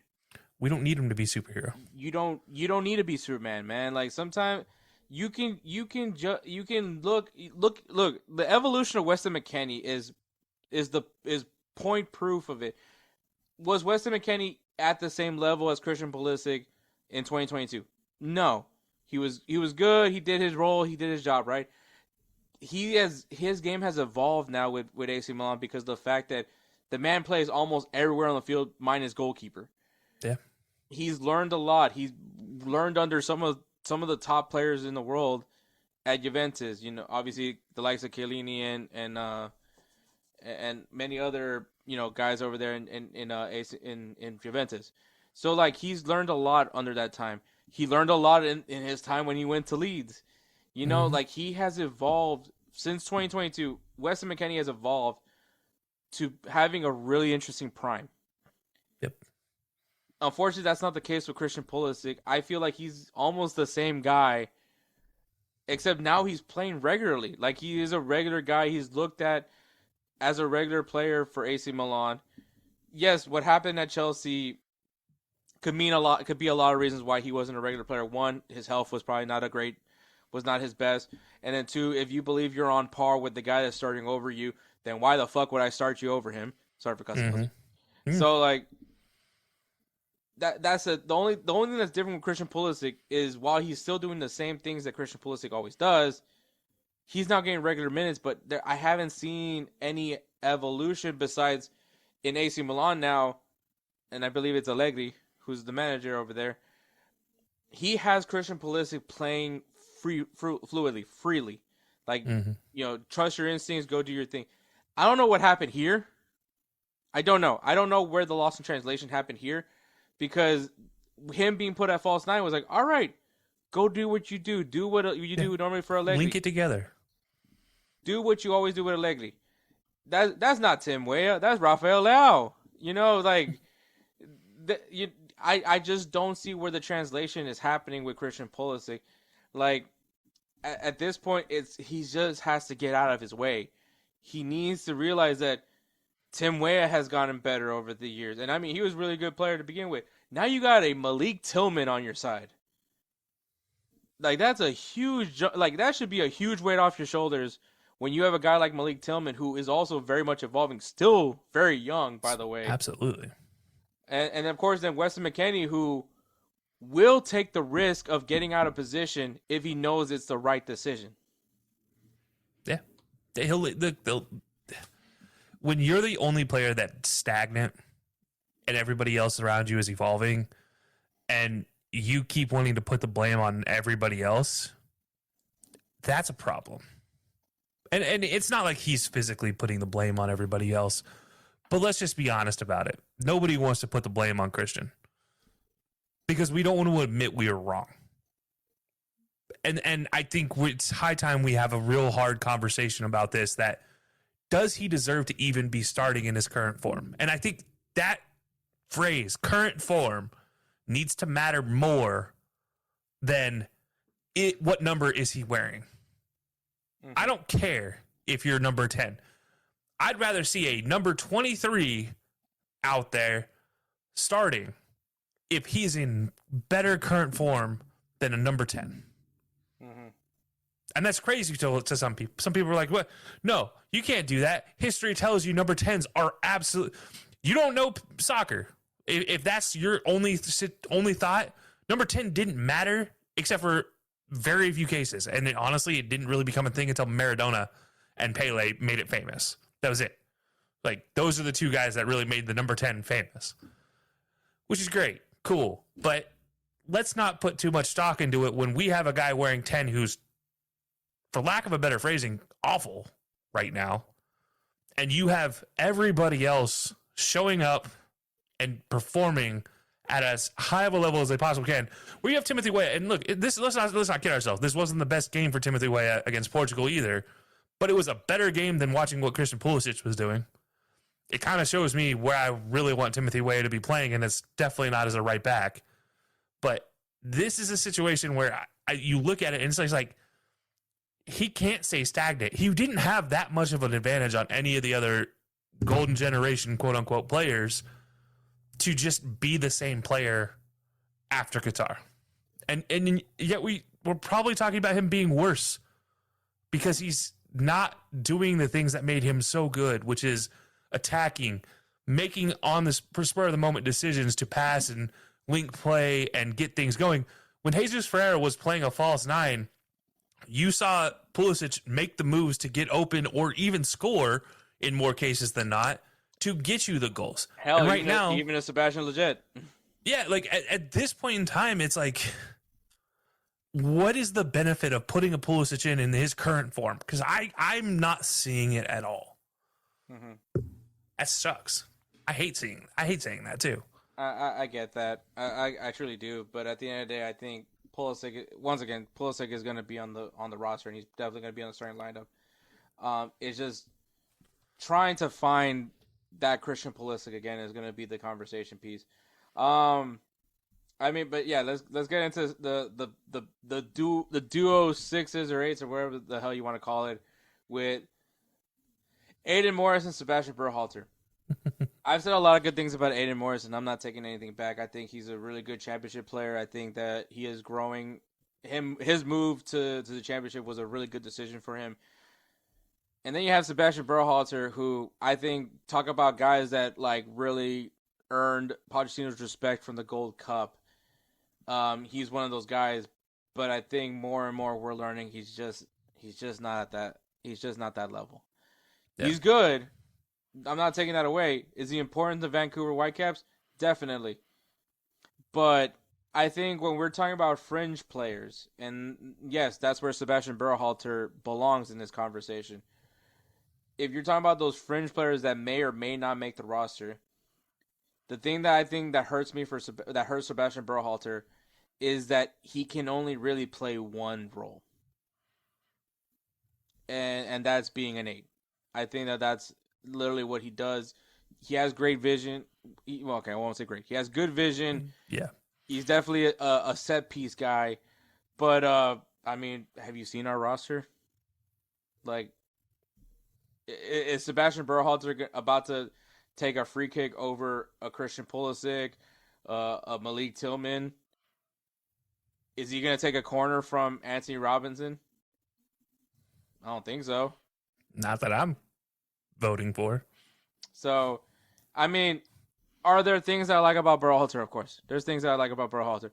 But I think that, unfortunately, he's just... One, I want to go away from the whole A-team, B-team thing for Gold Cups, by the way, but he's like, in my eyes, he's a Gold Cup guy. If Pulisic or McKennie or any of these guys that would be our normal starters just decide not to want to play in the Gold Cup, that's when we call in a Sebastian Berhalter. Honestly, and you can say I'm being biased, but I actually rate Jack McGlynn more than Sebastian Berhalter. I'm right there with you. You said it, and I was just thinking it in my head. Jack McGlynn can play on the wing. So, yeah. Like, once again, when you're talking about fringe guys, you want a guy that can play a multitude of positions. You know, clown on Christian Roldan all you want, which, I mean, I'm right there with you. But he can play the 6. He can play the 8. He can play the 10. Maybe you can put him on the wing. So, like, this is a guy that maybe right now many people are kind of clowning on him right now for just because of how he performed in this Gold Cup, in these international breaks. But I would much rather have him than Sebastian Berhalter because, once again, Christian Roldan can play different positions. Because, once again, with fringe players, you want guys... Because, like, you have 20... You got 26 guys. You can only bring 26 guys. I believe that's still the rule for this World Cup. You have 26 guys to your roster. 11 of those guys are for sure starters. Maybe also take another 2 off because those 2 got to be goalkeepers. Yeah, max 26, minimum 23. Okay. So you have 26 guys. 3 of them are 23 technically if you take out goalkeepers. Yep. So that's 11 guys that are really good at their position. And then maybe add another. Then there goes 7 guys. 7 to 8 guys. Right? I was about to do the whole stupid 6-7 thing. 7 to 8 guys that would be still pretty good on their roles, but maybe can play a few other positions. And then you're talking about those last spots. And I didn't really do the math there, so someone can help me on that one. But what was it 3, 10, 8, so 21. So 21. So that means there is 5 guys. Mm-hmm. 5 guys that are maybe not the best options, but maybe fit to what Pochettino wants. That may do things that Poch wants to do. But if you can only play one position for Pochettino, what value do you bring to me? So I need guys that can, one, believe in what I'm trying to do here, but secondly, can play different roles. And if Sebastian Berhalter is one of those guys, am I really going to go grab Sebastian Berhalter when all he can do is play the 8? Yeah, simple answer is no. I am not bringing Sebastian Berhalter. You know why I'm not bringing Sebastian Berhalter? Everything to do with his attitude. When things aren't going well on the pitch, he is not the guy I want on the pitch. And we talked about this a little bit. It's like sometimes you want the bulldog, sometimes you want that. That's fine. But there's a fine line between bulldog and just out of line. And to me, Berhalter crosses that line a lot. And he also doesn't keep his head on the ball. He's also another guy who doesn't pay attention to what's around him when he's playing the ball. He almost feels like he needs to have more time, which you can have in the MLS. You can have more time on the ball than you have in a lot of other leagues. But you can't in the World Cup. You can't against top teams. You can't once you get to the knockout stages. That's just not how it works. I mean, even if you want to look at your own group. Yeah. Yeah. You got Australia, Paraguay. Press the heck out of you. And Turkey. Press the heck out of you. And press the heck out of you. So Sebastian Berhalter isn't going to have time to make decisions. Maybe you'll have 1 to 3 seconds. Yeah. To make a snap decision, which once again, what Weston McKennie does is when it becomes a valuable asset in those kind of scenarios, because you're going to be playing against teams that will be very physical with you and are going to play with a massive chip on their shoulders. Because while you are excited about this group, minus Turkey, guess what? Australia's also excited that they got the U.S. in their group. Paraguay is also excited that they got the U.S. in their group. Turkey is definitely excited they got the U.S. in their group. Yeah. So, talk about the tables have turned here. They're literally the same scenario. And you can also make the same argument for Mexico and Canada as well. Like, even though there's one, stop saying there's easy groups. Stop saying that. There's no such thing as easy groups in World Cups. Okay, shut up, Kelcey. You're not having an argument. There is always one easy group, and that's just if we just accept that there's one easy group, that's fine. But to try to say every group is easy is a bold-faced lie. Okay, I'll concede that one. That's how I've just rectified the situation. It's definitely not the group the U.S. is in. It's definitely not the group that Mexico's in. No. And it's definitely not the group that Canada is in. No. So, but aside from that, the only times I never need to see Sebastian Berhalter and Aiden Morris together is probably doing a TikTok dance. So even that, I won't watch it. I don't want to watch it again. Spare me that. Cringe on all levels. At this point, honestly, I would have loved to see Kevin Sullivan out here more so than I would like to see Sebastian Berhalter. I'm at that point where I'm like, anything. And he doesn't even play the 8. Yeah, anything is better than sitting here watching Sebastian Berhalter play anymore. I don't want to be. I hate being that harsh on a player, especially who's a guy who's played well for the U.S. But I wholeheartedly agree with your statement that he's a Gold Cup player. He's a CONCACAF player, which is fine. But we're not playing a CONCACAF tournament.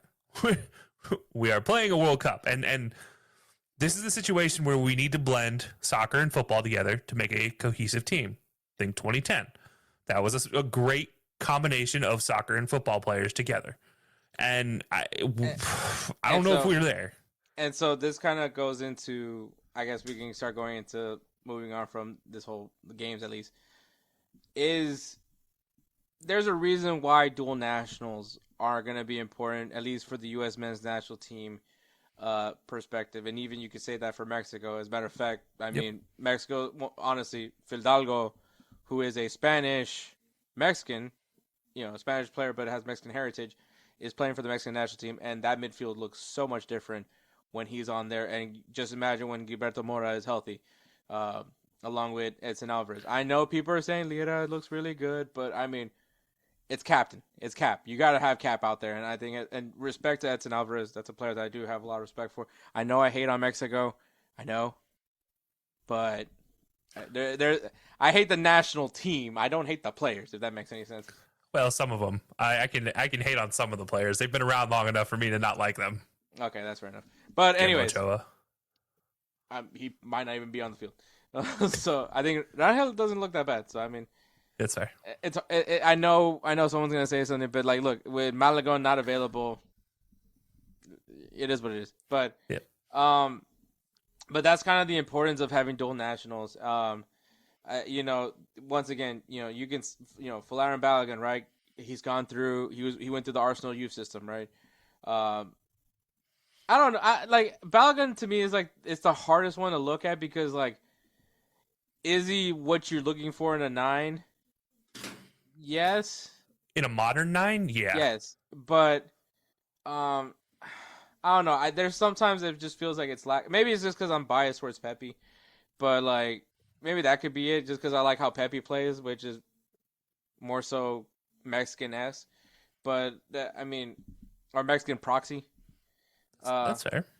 But like, yeah, I mean, but I do. There's things that Balogun that I do like. I think it's just funny that when Balogun made the decision to play for the U.S., we all automatically just like, this is our 9, and it's just like, is he really? But that's the importance of dual nationals. Malik Tillman, talk about another dual national, playing right. Tim Weah is a weird one to me because he's not really a dual national. No, he is. Technically, he is. Yeah, technically, I know, but like, the thing that I say that's so different about Tim Weah is like his dad is literally like a legend of the game. Like his dad is the only African player to have lifted a Ballon d'Or. Like that's upbringing. Like also the former president of Liberia. Just throwing it out there on top of all of his other things. He happens to have just been so impressive. He was the former president of Liberia. Tim Weah, we need more interviews with Tim Weah. Hopefully not talking about the media being evil, but like, but there's just once again, he comes from like, I would say some sort of football heritage, if you will. I mean, yeah, absolutely. So because look at his dad. I'm trying to think of Anthony Robinson went through the English system, right? Yeah. So Chris Richards, I believe, isn't Chris Richards technically dual national? Yeah, but he was an FC Dallas product, and then while he was still in the academy, got a trial with Bayern Munich, and the rest is history. So, even though he's from Alabama, that's right. Yeah, he is Birmingham born. Yeah, so and he actually owns Birmingham Iron, I believe. He does. So, but yeah, I'm trying to look at some other dual nationals here, but I think that's pretty much it, at least from these call ups. Johnny Card. He was from Internacional. He is Brazilian. I know that, but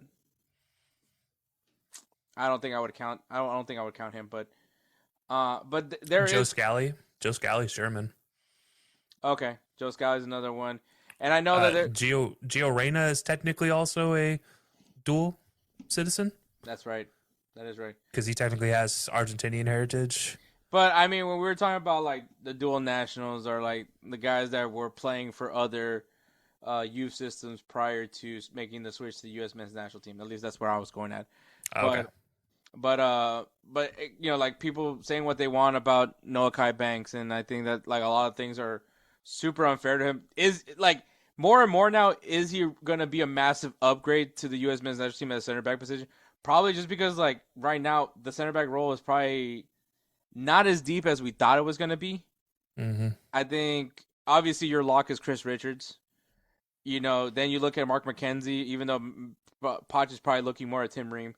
Austin Trusty, he didn't look terrible. I think he looked pretty good, honestly, compared to the rest of the central backs we had.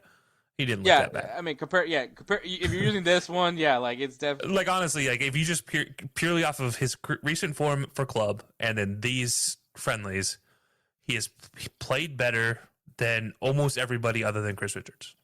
Yeah, and even if you just take these friendlies, he played better than Chris Richards. Yeah, but yeah. So and then obviously, if CCV was not injured, maybe this would be a whole other conversation. But I've been tooting the horn for CCV for so long, and it's like it seems like every cycle it's something with him. He's like injury. It's can't find a club. It's like too short. Like, oh, come on. And we're talking about dual nationals right there. Because I believe he went through the English system, by the way. But yep. But yeah, because I believe Tottenham, or at least was it Tottenham at once upon a time? It's one of the London teams, yeah.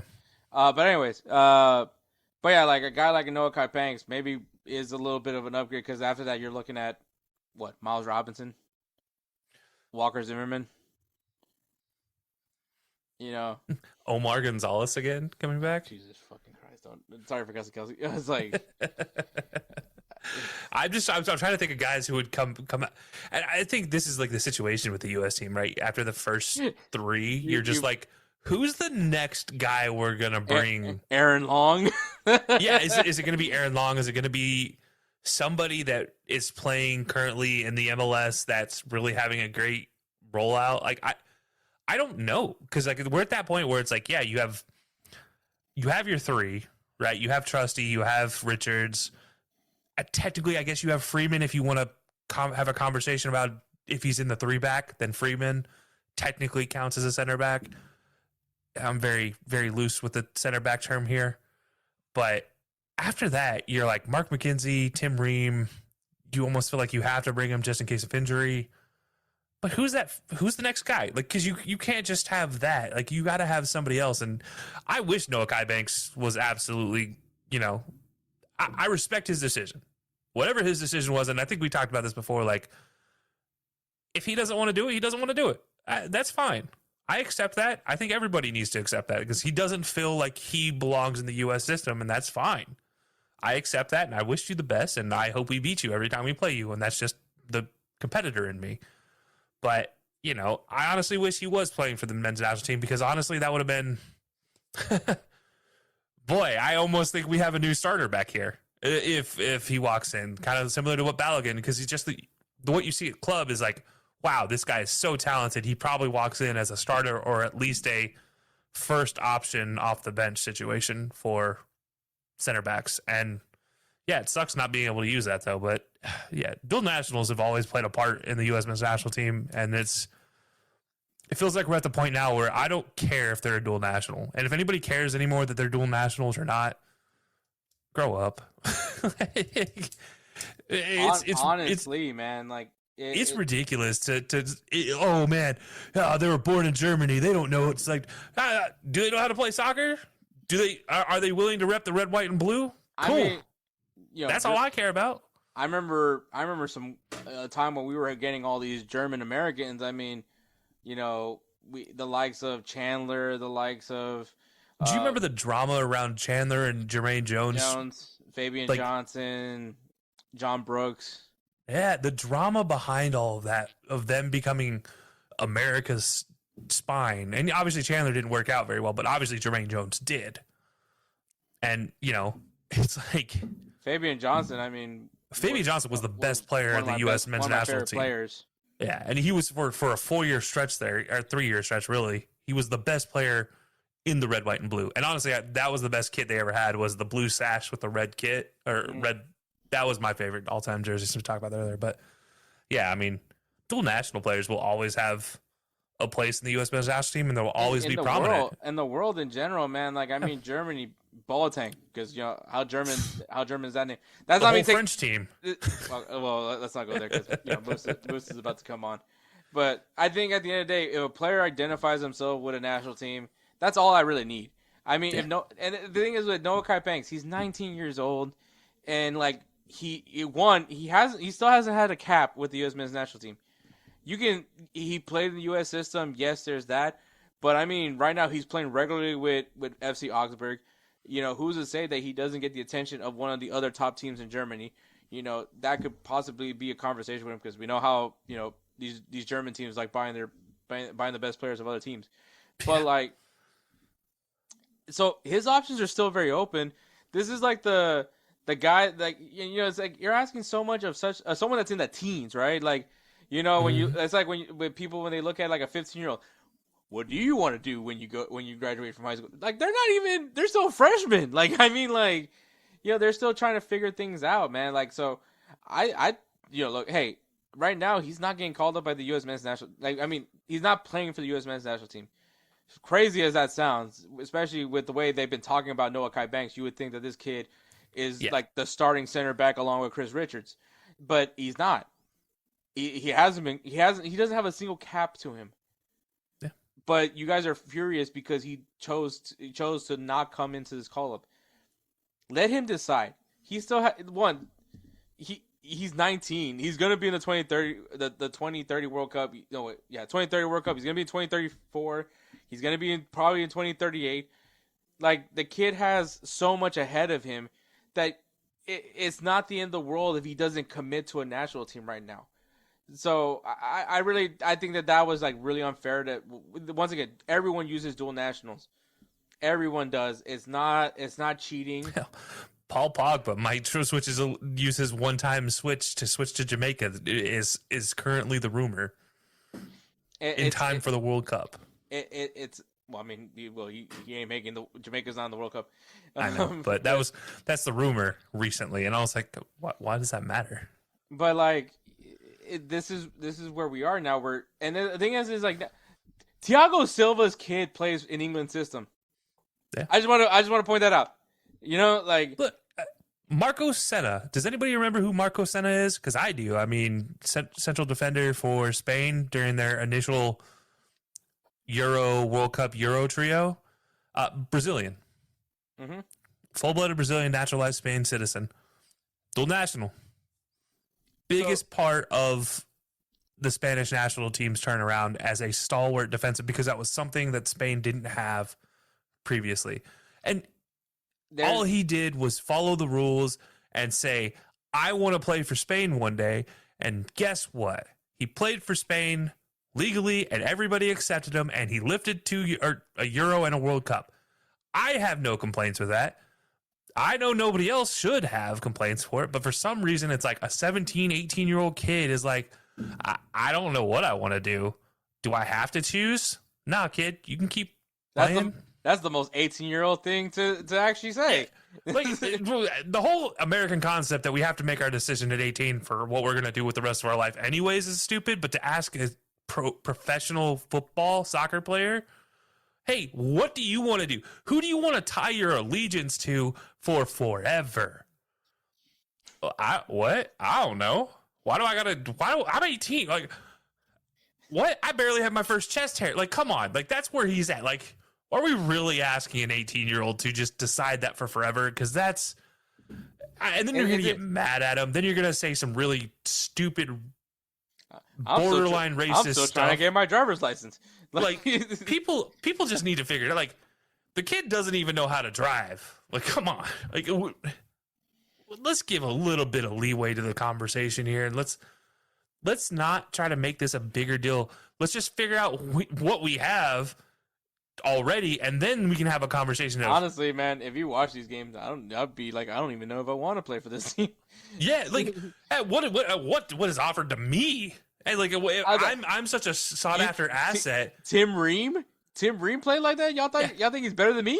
Like, you want me to go sit behind that old man? No chance. I mean, I'm sure he's not thinking like that, but like, I would 100% be like, the egoist in me is like, I ain't sitting behind that guy. Forget this. I don't want to go play for that country when I can just wait and see if a better country comes up. That's the thing, man. You can just chill. He doesn't.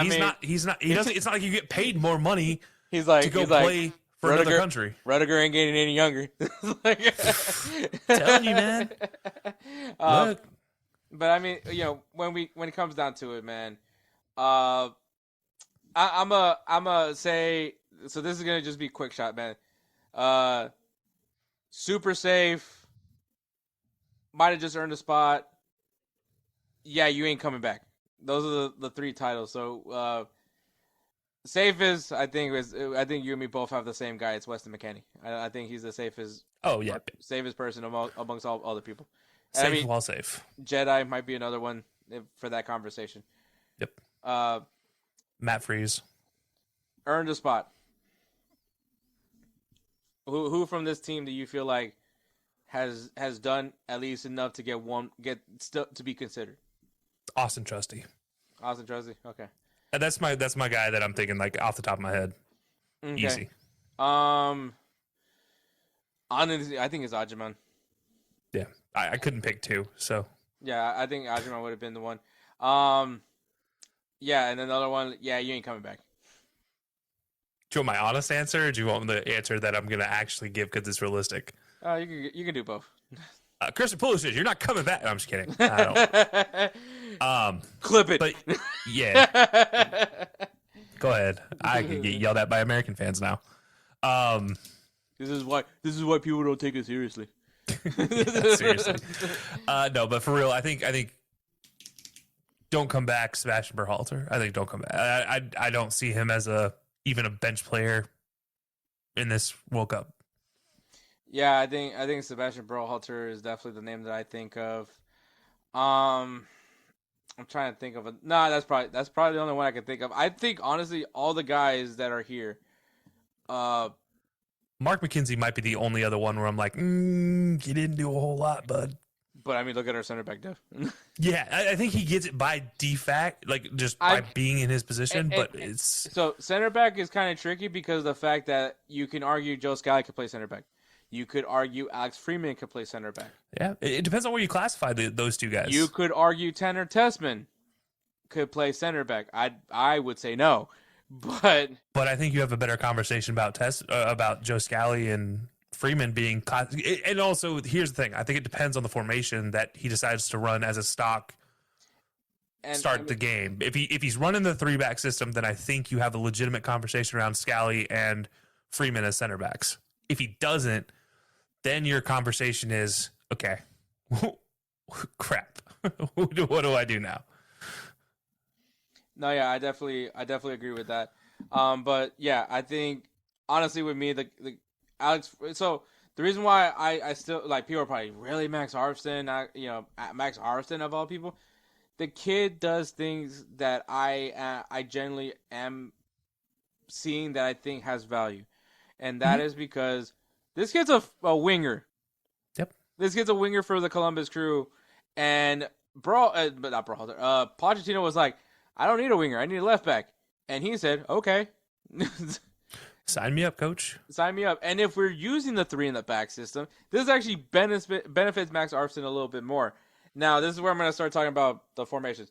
So, I am a believer in the 3 in the back formation. I know that's asking way too much about Tim Ream, so I totally get that part. Which is why he shouldn't start. Which is exactly why he shouldn't start. But, and this is where I'm coming into play with the 3 in the back system. Now, when you talk about the wing backs, and it's probably going to be a combination of Anthony Robinson, Sergino Dest, and then depending on how you want to use Tim Weah. But Tim Weah is one of those guys that you need him on the field somehow. Yep. So whether whether you do a front 3 where it's Pulisic, Balogun, and Weah, and then midfield is going to be just a very fun conversation. But the wingback play is going to be very crucial, and on top of that, it's probably going to be the most overran position group. So guys like Max Armstead, guys like Tim Weah, guys like Joe Scally, guys like Alex Freeman. This is where their value comes into play, especially with the wingbacks, because if the job, and this is what I'm thinking. is if you're gonna make if you're gonna make Australia work, you're gonna make Paraguay work, you're gonna make Turkey work, you have to just be out physical with them. You have to just create as many, close every gap humanly possible for them to create any decisions, which is kind of hard with Australia because I believe that's exactly how they play. Yeah. So, that high octane, high press. So the Jurgen Klopp style. So it's just gonna be hilarious when there's just two teams that both want to press each other, and then it's just like, well, someone has to bring the ball up at some point. So and funny enough, that's how Paraguay plays. So you're in a group with two very defensive teams and one team that is really good on the attack, but is not afraid to defend. So this is an interesting group where, and maybe that's what Pochettino was trying to do in the second half, was like, well, we're gonna have to be the team with the ball. Can we play with the ball? And it just shows that we cannot. I think with a different set of players, it's possible. With the counter, it's worked. Counter, if that was the one thing I could take away from these call-ups, the counter does work. Yep. The finishing part, that's a whole other thing. But when we saw Anthony Robinson get started with a counter run with him and McKennie, playing off of each other. Same thing on the other side with Malik Tillman and Tim Weah. It worked. The only issue is that those wingbacks are going to get tired, and that's when you bring in a Joe Scally. That's when you bring in a Tanner, not Tanner, but that's when you bring those guys into play. And so that's going to be, to me, that's the challenge with this back three. The midfield is going to be tricky, in my opinion, just because someone's going to be left out. Someone's going to be left out in that midfield. The question is who. Do you give up a Johnny Cardozo to bring in a Malik Tillman? Or do you give up, or even a Tyler Adams, because that's also still another conversation to be had. He'll be healthy by then too. So the midfield is probably going to be the craziest conversation to have, just because of who do you leave out on the lineup to make this work. Because once again, Tim Weah, you need to find a place for him on the roster. Malik Tillman, another guy that you kind of feel now you need to find a place for him on the lineup. Weston McKennie, he needs to be on the roster. Johnny Cardozo, maybe put him on the bench. So there's a lot of intricacies with the midfield that's going to dictate a lot about how we're going to see the center backs, how we're going to see the wing backs, and how we're going to see the forwards. So this is all encompassing to its own. But I think the strategy for the U.S. is going to be to outwork the other team in the first half and hope they're on tired legs in the second half, where they can use the pace that they have to exploit. Which is kind of the women's national team. It's just kind of how the U.S. has always succeeded when it came to playing. So, no, I agree with a lot of that. I think midfield is definitely going to be a question. I think, to be more clear, it's that not the defensive mid, it's more of my attacking mids. Because realistically, with Pochettino's system, you don't have an in-between mid. You have an attacking mid and you have a defensive mid. You don't have just a midfielder. That role doesn't exist in Pochettino's system. It's a 6 and a 10. Yeah, really. I mean, yeah. And you end up with a Malik Tillman and McKennie who ends up playing kind of that 8 double hinge role. But that's by the fact that they just can't get the ball. Like, the ball doesn't move if they don't do that. So they inevitably do that. So I think that's the conversation you have to have around it. Okay, who's going to be my attacking mids? Is Gio Reyna? Is it Aronson? Who's the guy that sticks around? Because obviously you have to have Tillman. I think you have to have. Obviously you have to have McKennie. You're going to end up with Pulisic there. You're going to end up with Timothy Way. I don't know where you classify him at in this roster, but let's just say, for the sake of saying, he's a winger / attacking mid in this situation / wing back. So potentially it takes this position of an attacking mid. But then you also have Diego Luna, who have to have a conversation about, because he's coming back. He's healthy now. Had a great game also. Yeah, scored a goal in his game back. And so now you're sitting here and you're like, oh, crap, what do I do? Because if Tyler Adams is a shoo-in to start, he's going to be your 4, your 6-4, whatever you want to call him. He's going to be the guy that sits right in front of the center backs. And if anything's to come from these games, it was the fact that you noticed that Poch, for the first time ever, dropped his midfield into the center of the 3-back system, or to form his 3 backs. First time the midfielder has ever dropped into that role, which is what Cardozo was doing, he actually played pretty well in that role. If that's what he wants to do in the World Cup, it changes some options you have, because now you're probably sliding Jedi into a center back role and letting another one of these attacking mids come into this role. But as far as on your bench, I mean, I don't know what you do here, because there are guys that you don't know where they're going to classify him as if they're attacking, if they're putting him as a midfielder. I mean, you can only really have 4 in his systems. You don't really have any other space for more. So what, you carry 8 with you? Okay. After Pulisic, McKennie, Tillman, Tyler Adams, Aronson, I don't know what the next 4 is, because you have a Diego Luna conversation you have to have. You got to have that Timothy Weah conversation of what you want to classify him as. There's options, and I don't like the fact that there's so many options that I don't trust a lot right now, because there's a lot that you're like, maybe I do keep Cardoso. Maybe I don't keep Cardoso. Maybe Tyler Adams isn't fully healthy, so maybe I don't need to keep a guaranteed spot. Do I bring Christian Roldan, who, while, I'm not expecting him to be that great of an assist guy, he plays his position. He does what he does, and he does it well. Aiden Morris, like McGlynn, these are all guys you have to have a real conversation about of where they fit on this roster, if they can come on this roster. Did they earn a spot? I think some of them did, some of them didn't, and I don't envy Pochettino for having to make this part of the decision, especially since the fact you'll take 5 center backs with you. I think we're all set on you're taking 5 central defenders, 4 central defenders probably, and then a Freeman where you can probably put a slash center back in his role. But yeah, that to me, that midfield is just going to be so crammed with what to do, because you know your front 3. Your front 3 is fine. No surprises are going to happen in the next little while.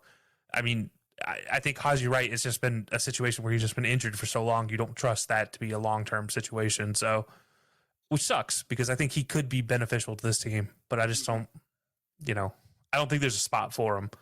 But yeah, I don't know, man. I don't know what you want to do with that midfield, but I just know there's like 12 guys you have to have a conversation about, and you probably only have 8 roster spots to fill that in. Mm-hmm.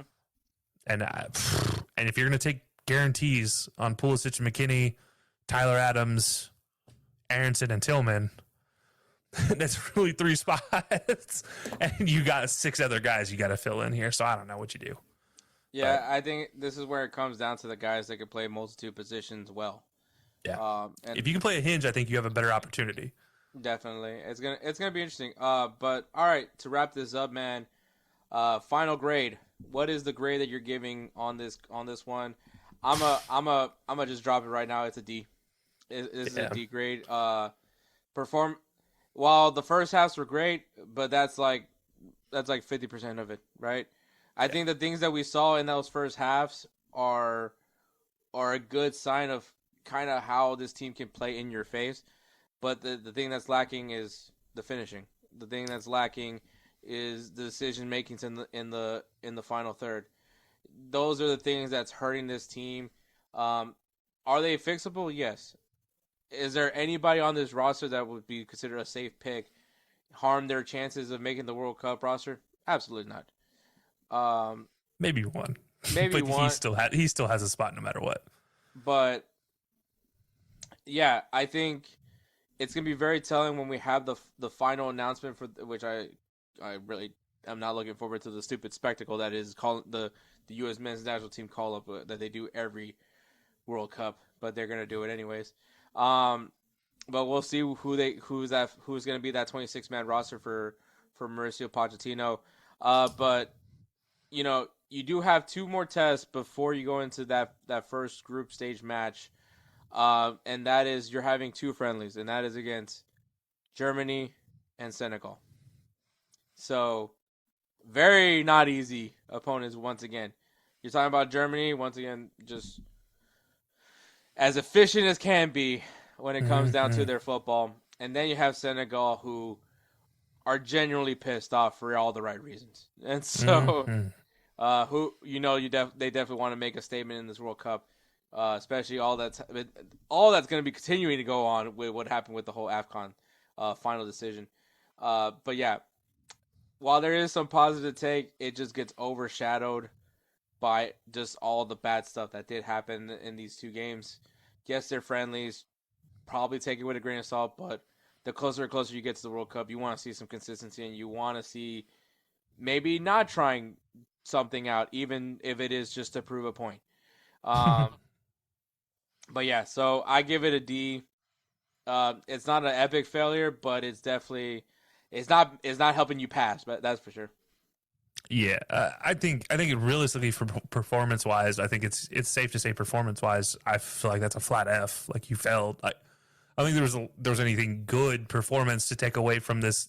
Moral victories, do they really exist? No. Understanding for what's to come and what's to build on, I think, yeah, you get probably a C grade in that overall, because now I have some understanding on positioning on certain positions. And I think Pochettino now understands what he can and can't do with certain guys. And like you mentioned, the counterattacks worked with no matter what. But some of the other formations, some of the other stylistic changes didn't translate to anything. It was just empty calories, if you will. They were just out there. And that can't happen. So he now knows, like, okay, I can't run a 4-3-3. Okay, realistically, the 4-3-2-1, not with this team. But Definitely my not defensive, yeah, my defensive strategy to build out of the back quickly works when there's a turnover. So now I can adapt my overall formation defensively and offensively. So I think that understanding is huge for what just happened. So going forward, that understanding gets a better grade than our performance grade, but our performance grade was just awful. And it's specifically targeted at the guys that should be performing well at this point in time. I don't like the fact that Pulisic is not performing well going into the World Cup. We are 60 days away, and I don't see Christian Pulisic as a guy that I can trust to lead the line, if you will. Do I see McKennie as that guy? Yes. But I don't see our talisman as that guy. Again, heavy quotation marks around talisman, just in case you're listening to just audio. But yeah, so that's where I'm at. So like overall performance F, but understanding is a C. So I guess you balance it out as the same grade as you got, D, but it wasn't pretty. Yeah, definitely. But yeah, that is the U.S. men's national team. You got Kelcey giving a D. Was it a D? Yeah, overall D. Overall D. Myself a D. Can it get better? It probably should, but but we'll see, man. U.S. men's national team is an interesting story now. Honestly, man, the performances of these host nations are going to be more and more on a microscope, especially how these international breaks have gone out, or even some of the drama that has been coming on, especially with Canada now having Marcelo Flores now being on their team, making the one-time switch from Mexico. But yeah, I think it's going to be imperative that all three of these nations are able to perform in the World Cup, because you don't want to be the host nation that didn't come out of the group. And the pressure is still very much on all three of these teams. Whether you fancy their chances better, depending on what group they're in, it's still going to be a tall task. But yeah, that's basically it, man. Kelcey, this is your time to shine. What's going on with Belly Up Sports, and of course, what's going on with Hilo? Yeah, same old. Getting ready for the NFL draft. It is April, so we are in the month of the NFL draft for Hilo Sports and also for Belly Up. So you prepare for the live stream of the Belly Up Sports NFL Draft first round coverage, just like we do every year. DJ will be hosting, as well as me as the co-host throughout that process. Yet again, we'll be getting guests from all over Belly Up Sports. Maybe you'll see Hector again. We'll see.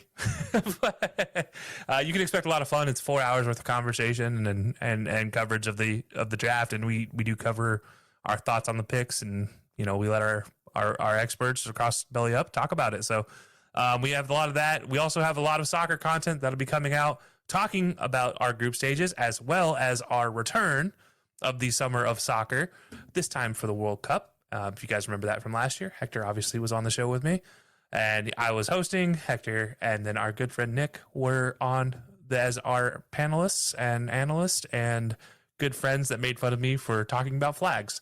So you can expect more of that coming up in April, also in May. Also, I would like to address the Blazer will be coming back. So yes, the fancy Blazer will be coming back. But yeah, can't wait for that. So there'll be a lot of coverage there. But you can check out all things Hilo Sports every Thursday, on the Belly Up Sports YouTube page or wherever you find podcasts. And you can check out our social medias at High Low Sports or at high_low_sports on X, formerly known as Twitter.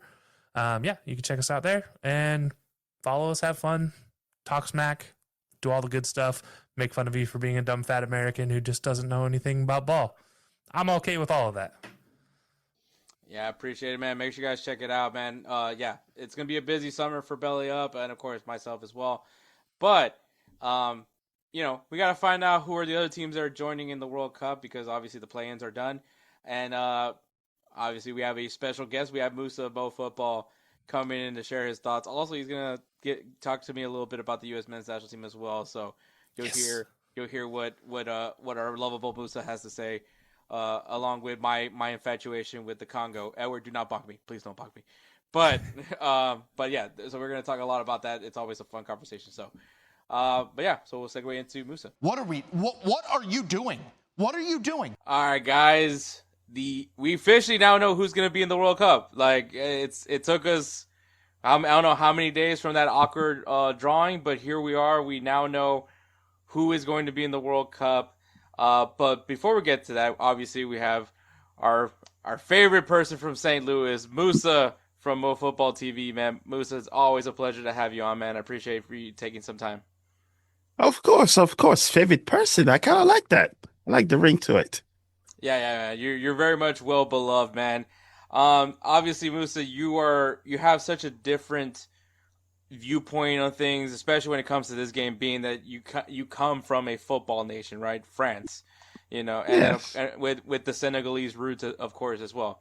I'm always like intrigued by the outsider's perspective of whatever the hell you want to call this culture, if you want to call it that. It's funny is like, and I know it's not. I don't know how many French people have certain opinions on American football, but I think when you specifically, it's more towards the Brits that feel they're a certain way. But I think, funny enough, calling it soccer culture probably makes the most sense to call it because I don't really think that the U.S. is necessarily playing football, if you get what I mean. So I think calling it soccer in some sense kind of makes sense for America because it's not football, but it is something else. So why not call it soccer? Yeah, and I guess, and it's the British that started soccer to begin with. So, there's that ongoing battle of soccer, football, soccer. But at the end of the day, there's another sports that is more popular here. And the de facto is that we have rugby for the other ball that you throw. So I think that argument is, I think it's just keeping the hatred going, I guess. But they all call it soccer. It started there. I mean,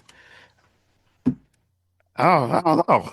Maybe the British have to win a trophy so that they can feel better maybe about themselves. Yeah, they've close but no cigar lately for England. Not going home. Yeah, it definitely hasn't gone home for a while. But obviously, before going into this part of the conversation of the podcast, right. Me and Kelcey, we went on our whole thing with the U.S. men's national team. But for you, I think you're a little bit different. Obviously, you grew up in France. You were raised to also love Senegal. But since moving into the United States, do you have some sort of affiliate? Do you feel like some sort of affiliation to the United States men's national team, or? I do have like a tie to it. Sure, I even pay to be part of, oh, look at that right here. See, I have, I guess, that federation membership and all that. So I do have it. I do follow it. I live here, so I have to kind of know enough of it. And there's, as you know, there's like my tier level of if one is out, the other one is. So I will always support it. I will go watch the game. If it's France versus US or US versus Senegal, clearly you know who I'm going to pick. That's fair. But I do want them to do well, and I keep track of their performance. And I guess it's kind of hard not to because I follow soccer. So yeah. I hear you guys and I hear everybody else. And I get to watch from behind and see the perspective of the naysayer, the yesayers, and the people in the middle. And I've kind of put a few things in my mind based on what I've seen of what's going well, what isn't, and what could do better. I don't know if you want to hear that now but Hey, it's quite interesting. by all means, go full send. I will say, like, there's a deep part of me when I was watching, these friendlies. One, it's friendlies. I know we need to take some grain of salt into it because obviously they are friendlies. Right. But I am starting to become more and more as I'm trying to enter the mind of who is Mauricio Pochettino. I honestly think he's taking these friendlies to as full advantage as he can, and he's going to test out things. I mean, we literally saw it in the Portugal game. He put Christian Pulisic at the false nine role, right? Like, Right. He's like, hey, you want to be the hero? Well, here you go. Go be the hero and see how that works out for you. I know there's people that feel that Ricardo Pepi got jaded, Ajiman got jaded. Balogun, I believe, went back to Monaco for after playing Belgium. Right. So I don't necessarily felt that. I think the fact that he just wants to test something out just because, well, I don't want him to test things out during the World Cup. So isn't that the point of a friendly? Like, I mean, there's no real consequence for losing or winning. Maybe people recreating the FIFA rankings for all means. But I think with the friendlies, and I just wanted them to compete, which the theme of the story for that was just first half looked great, but then Right. the second half, that's when things didn't go as great. But so that being said, obviously a lot of Americans have been super critical of these friendlies. Am I the one in the right, or am I being crazy here, not being as critical with these friendlies with the U.S. men's national team? I think you probably could be like in the middle-ish, we'll say, because I think the biggest thing that I've seen you kind of agree with when it comes to the frustration is that you're almost 70 days away from it. You should almost have your starting 11 locked down. And then the rest is prove me that you are worthy of the national team to be in the World Cup. And it looks like those are the starting 11 that's technically have to be in the starting 11 are not as ready or prepared compared to other countries. And I'm saying maybe 95% of the countries, if you look at them, their starting 11 or maybe 15 are already set. And the other ones are the ones that are so close to make it or part of the U23 that might make it to the World Cup.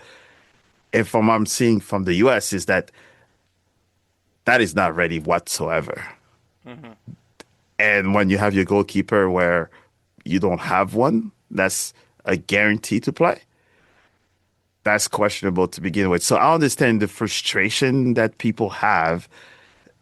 But for the coach, these friendlies is to be tactically to see what tactic you're going to use against opponents that you most likely will see. That's why they pick European and South American.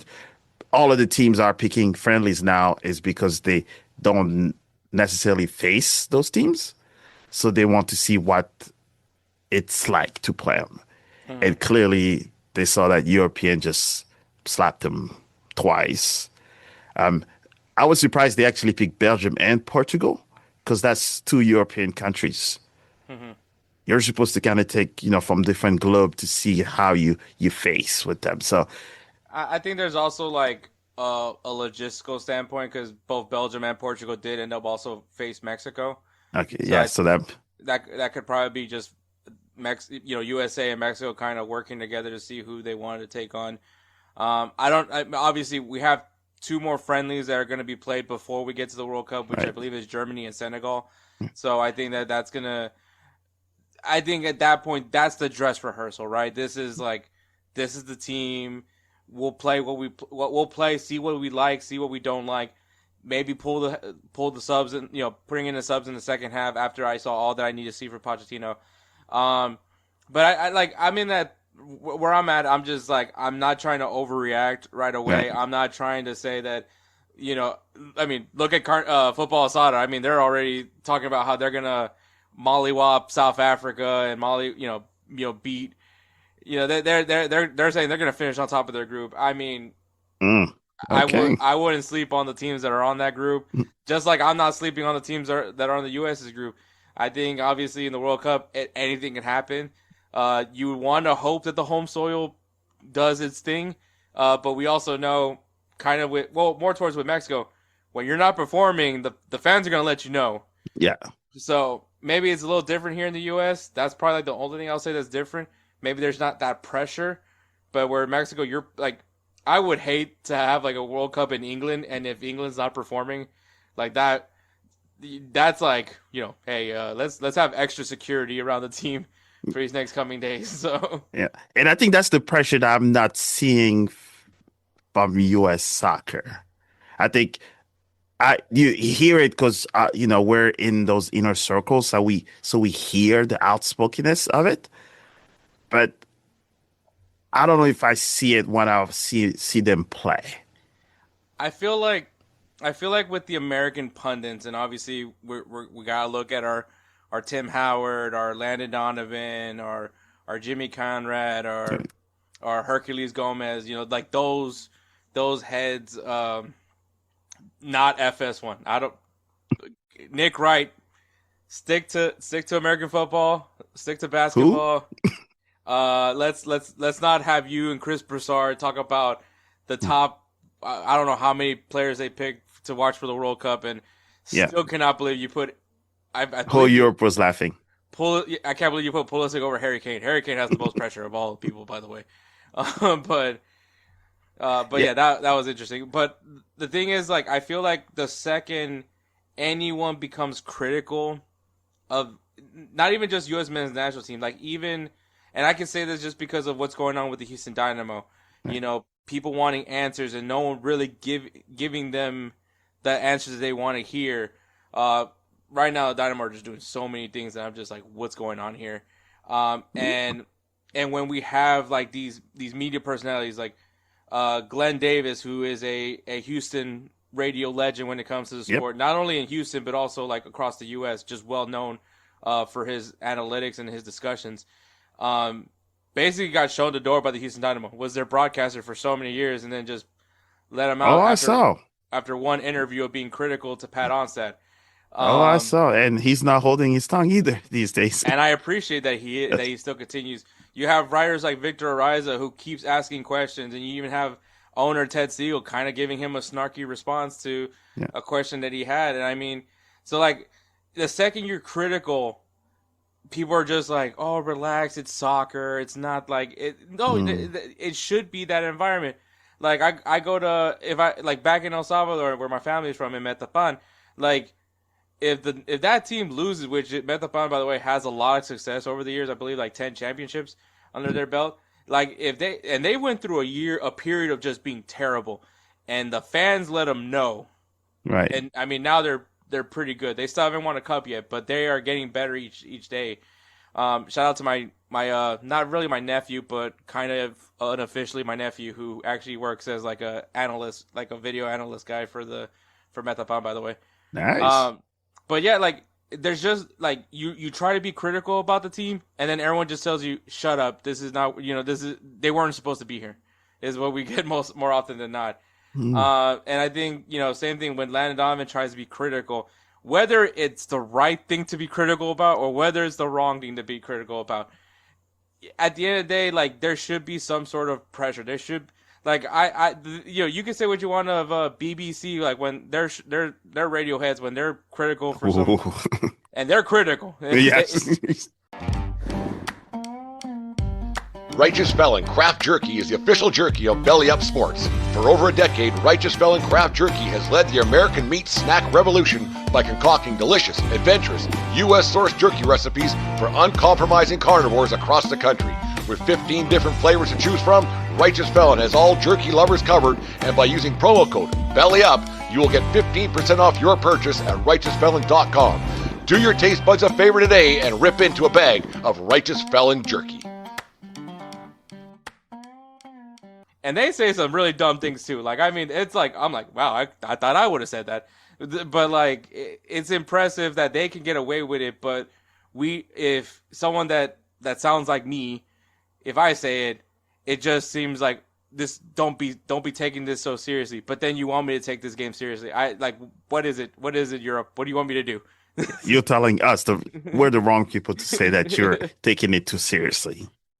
Mm-hmm. And I think, and then maybe that's how things are happening. And I do see maybe some pundits, I guess I will say, that's their roles. That's why they're getting paid now. The only thing that I wish maybe some of it would happen behind closed door, because when you have your OGs, right? Sometimes that message will go better if it's in the locker room when you go and you show up for practices. I think they showed last practice when Brazil, they had Ronaldo, they had Romario at the practice field watching them practice. Senegal has El Hadj Diouf and I think 3 others that literally was at the CAF during the training with the younger players and was giving them pointers and how to talk to the media and all that in the national team cocoon, we'll call it, right? And you could see definitely that some of the players were more responsive. But I think it looks like with the U.S. is that, I don't know if it's the generation or... I think it very much is the generation. I mean... and how they grew up compared to others. Because I don't think a lot of them have grown up to look up to those guys that were there before them, right? A lot of them are U.S., grew up other places in the world. So they're not they watch Tim Howard in the U.S. And says, this is my idol. And maybe that's some of the disconnect that I see that is the disconnect, is that right now you're barking at some players that necessarily did not look up to you growing up. Yeah, I think so that message comes differently than, And I think it is you kind of mentioned the younger generation. I kind of agree to it. It's just a bunch of old men yelling at clouds, right? Alexi Lala is probably a great example of that. But I would love to see where a Brian McBride, even though he's no longer has any affiliation to the U.S. men's national team, but seeing a guy like Brian McBride, Eddie Pope, Kobe Jones, just be able to walk around and impart some wisdom to this, especially guys that know what it takes to be in the World Cup. So we did see ONU. He is right. ONU. He's part of that. But I think I have not seen yet a former player with the current players, right? And I've seen other old soccer players, we'll say, from those teams that are actually taking questions to the media because they're in the inner circle with those players. I've seen France, Senegal, Germany, a whole bunch of other places where former players are actually taking questions to the media because they've had the in and out with the players. So they're almost kind of shielding them from all of the critics. Right now, from what I'm seeing from the U.S. is they're getting barked at by former players, by media, by fans, by casuals. Everything is there. There's no safety. Yes. And I totally get that part. And I think, but at the same time, I feel like a lot of these guys, they kind of unfortunately bring it upon themselves. And it's, Christian Pulisic having a docuseries that no one asked for. Tim Weah having the craziest quote of all time, which, it's unfortunate as he's my adopted son, to be the media is evil. Which, I mean, talk about giving them prime material, with that. Yeah, you don't make friends there. It's just, but there are American players that I think respond in a better way. Tyler Adams, who I think is to me, the most professional player I've ever seen as far as Americans goes. Yep. I mean, last World Cup in Qatar, right? They're going to go play Iran. You had that Iranian reporter that kind of came at Tyler Adams a little strong, going at him with like the current status of America as far as how they treat African Americans, which that's a crazy question to ask like a soccer player at a World Cup. You're fishing. And Tyler Adams like just stayed poised, answered it in like the most PC way possible, and moved along. And I mean, very captain-esque, right? Like when you think about it. So there are people in that locker room that I feel like, cooler heads always prevail. I think that's what we need in that locker room. But yeah, it's unfortunate that the games went the way they went. But at the same time, you're talking about nations like Belgium and Portugal. Yes, Cristiano Ronaldo wasn't there. But I mean, you still have they don't want him. Technically, people got mad at me. People got mad at me in 2022 when I said that Portugal looked better without Ronaldo on the field.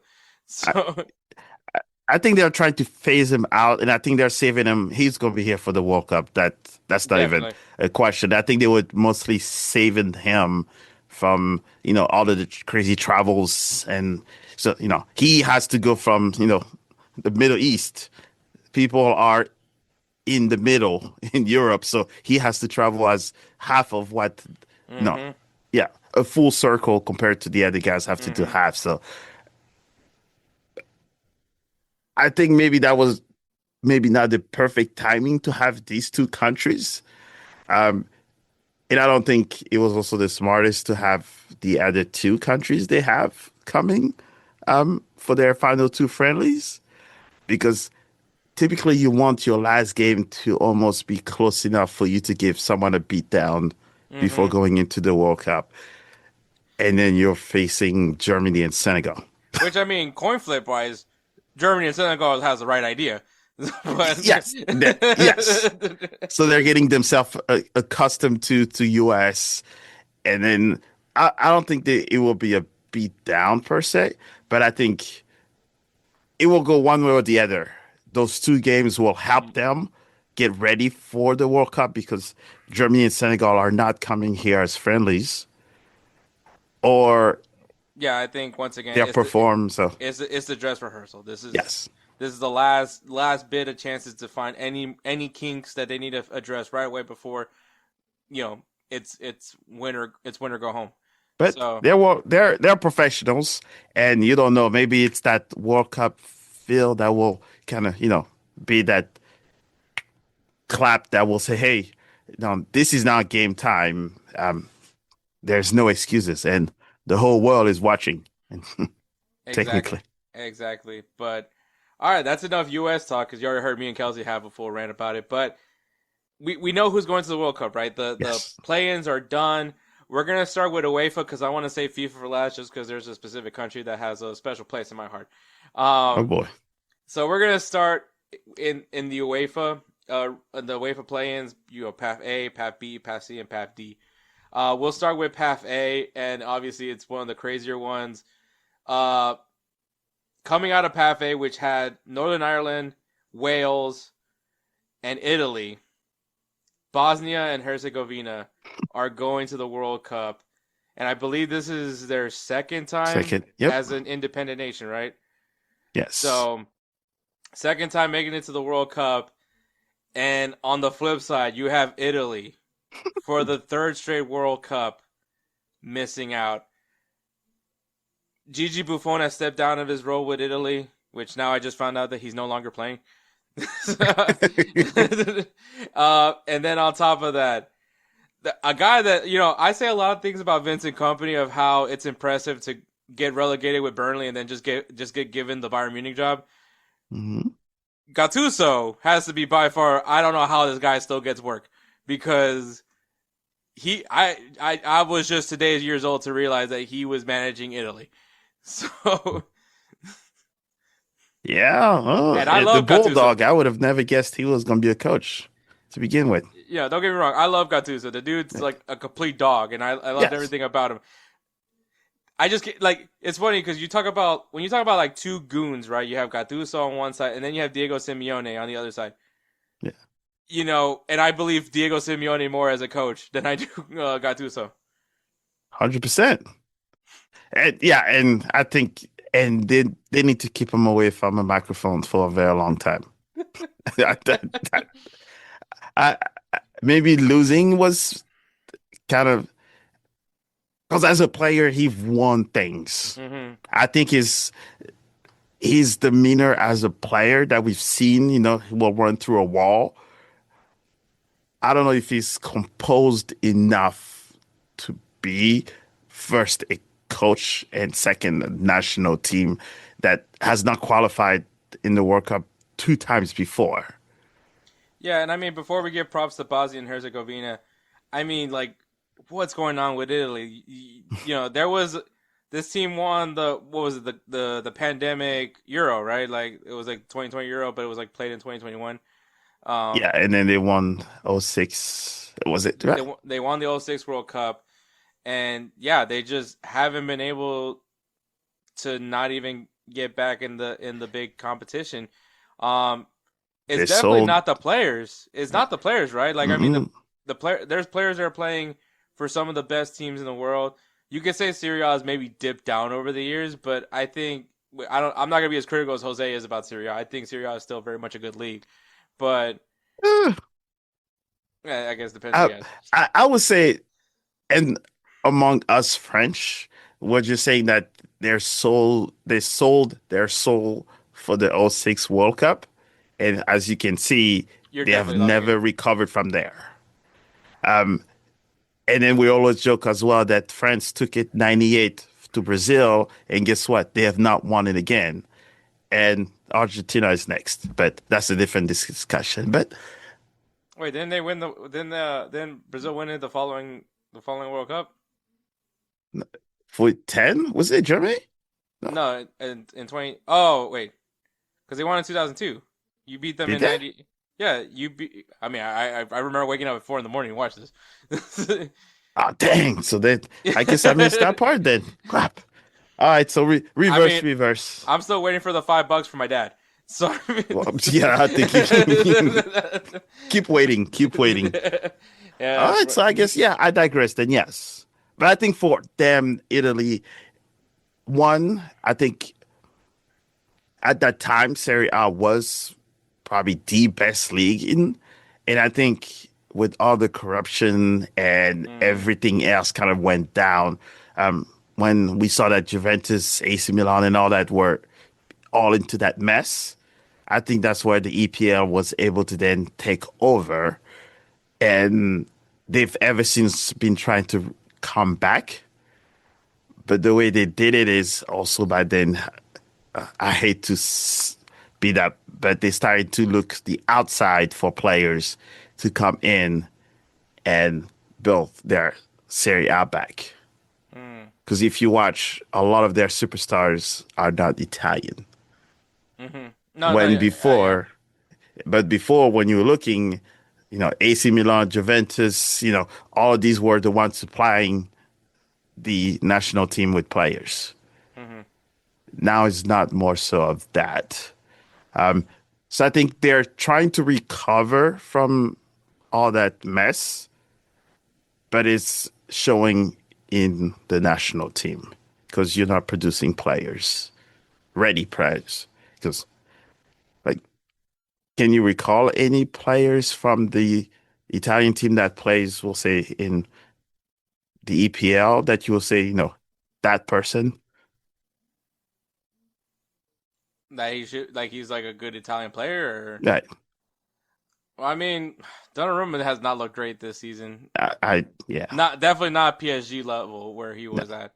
Um, But you see how Tana- you're thinking hard to find one? Sandro Tonali isn't.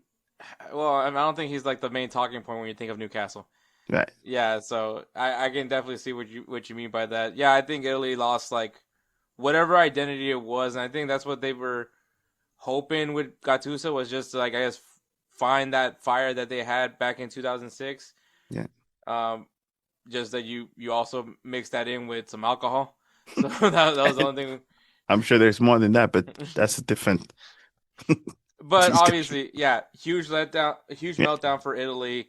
I wonder what's gonna happen with them. Like, I mean, when you think of maybe not this level of bad, but obviously when Germany lost in 2002 to Brazil in the World Cup, what they do, they restructured their complete system to the point that even the Bundesliga, like you have to have X amount of German players on your team. Yep. They regulated the league to then and with the ambition of winning a World Cup, which they accomplished in 2014. You have to. Do we eventually see that with the Serie A, or they technically have to do that, because what major country you can think of does not have that regulations? That's it. You have to promote within. I know England has it. I know France has it, and a lot of other European countries have that requirement. Not only in your first team, but also academy and all that. So if they want to come back, they will definitely have to look among themselves. And probably a lot of the old front office, some of them have to leave, because you need not this is how we used to do it. Because clearly it has not worked in, 12, 16 years? Essentially, Serie A is Manchester United, is what you're saying. United is a whole nother discussion. That's but all right, let's get to some positives. I mean, Bosnia and Herzegovina. Yes. I mean, they're here, second appearance in the World Cup. That's massive for them, right? Like this is a big milestone for them to move into qualify once again for the World Cup. And I mean, the unlikeliness of heroes for Bosnia happens to be an American who chose to play for Bosnia and Herzegovina, a dual national. Of all things, was the star of this game. But I mean, what should teams be worried about when you go in with a team like Bosnia, who isn't gonna? They're not gonna fall down. They're not gonna go down without a fight. I mean, they went the distance against Wales. They went to penalties, and then of course went to penalties with Italy. So this is a team that's gonna get dirty with you, and they're not afraid to get physical. So, which honestly is a great embodiment of CONCACAF. So I mean, this isn't going to be an easy walkthrough. If you're, at least I hope it's not going to be for Bosnia and Herzegovina. Oh, I was very happy. I grew up around Bosnian people, from France all the way to here, so close friends. And I have Checo in very high in my greatest players. So just seeing him able to do that. But at the same time, they do have the skillful players. But that pride that they come with playing, that's one thing that no matter how good you are, this is the worst players you want to face ever. And just hearing the story, right, when he's like, when they ask him how does he feel, and he made the whole story about when his mom got angry and asked him to go back home, and then a few minutes later there was a bomb that exploded and killed a lot of his friends. I mean, this is the first thing that comes into mind when you qualify for the World Cup. So that means they are playing for something more than just them playing soccer. Mm-hmm. So if you're facing another team that's there because they're happy to be there, like, what else are you going to be doing? Now you have an American kid, technically, he's playing at home, and he took his country to the World Cup. I mean, what better scenario can you have that? Even though he's playing for Bosnia, he's literally playing at home. And I have all my friends who are all celebrating, and you saw my post as well. So I was very happy to see them, at least, because that's what the whole World Cup is all about, is giving those countries the opportunity to show what they have. Yeah, it goes back to that. You want to see yourself on that field, and I think right. for the people of Bosnia, that's exactly what you're getting. And I mean, for that kid that grew up in the United States, but kind of similar to that kid that grew up similar to myself, a kid that grew up here in the United States but was raised in a culture that's just not American. I mean,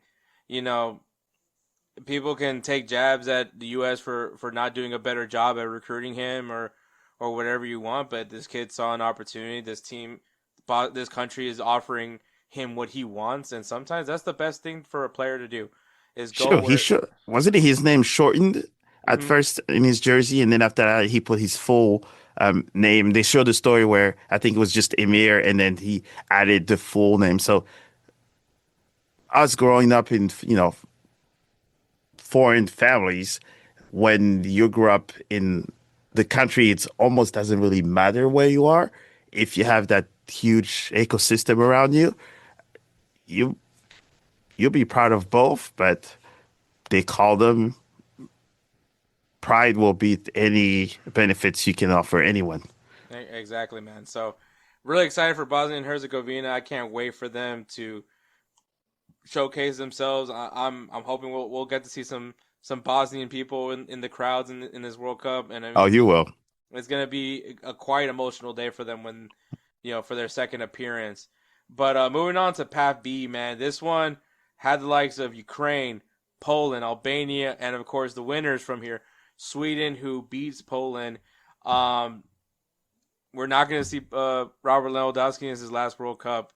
Obviously this conversation for this World Cup, while it is the expanded World Cup, this is, the first time an entire continent is hosting a World Cup, right? Right. And the last thing was that all the legends of this game, of this era, are gonna finally put their careers essentially to its near end and the end of their chapters. Obviously, with the names of Lionel Messi potentially this being his last World Cup, Cristiano Ronaldo last World Cup, maybe Memo Ochoa. I'm not entirely sure. That I thought he was done already.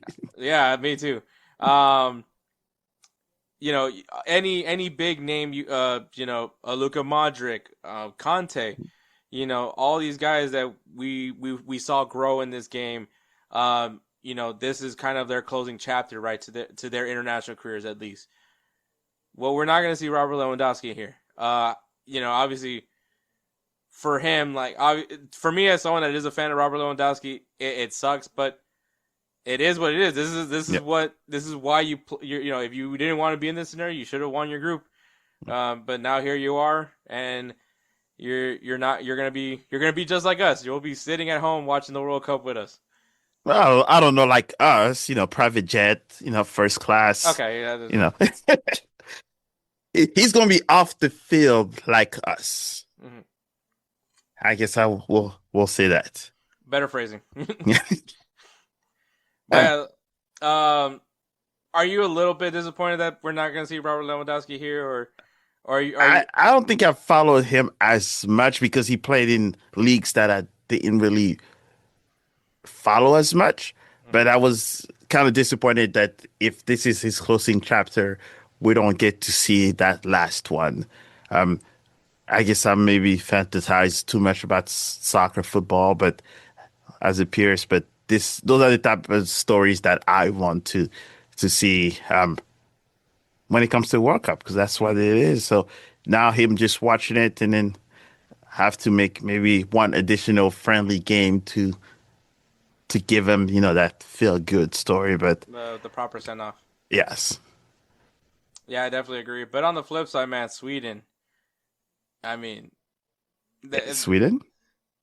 Isaac? It's a name, right? When you think of back in the day, right? Like the nation that was like a massive thorn at once upon a time was when back when football was probably a little bit more structured than when it came to formations and tactics and all that. But obviously, once upon a time they were considered one of the best football nations in the world. And then a little guy named Pele decided to rewrite that history. Thank you. So but Sweden, obviously, I would, it's funny because you think of IKEA, right? Efficient, just sturdy, does what they're supposed to do. What's it going to be like for those teams that are going to have to face Sweden in this World Cup? I think if they can neutralize, I guess, more their offense, I think for me is the killer when it comes to be afraid of. So I think it's more of neutralizing their three talismans. But if they beat you to scoring at first, and then that's when 11 players are defending, then I can see them actually make some noise. But from the last few games that I've seen them play, is that I think if they allow the first goal or two, then they have difficulties coming back from behind.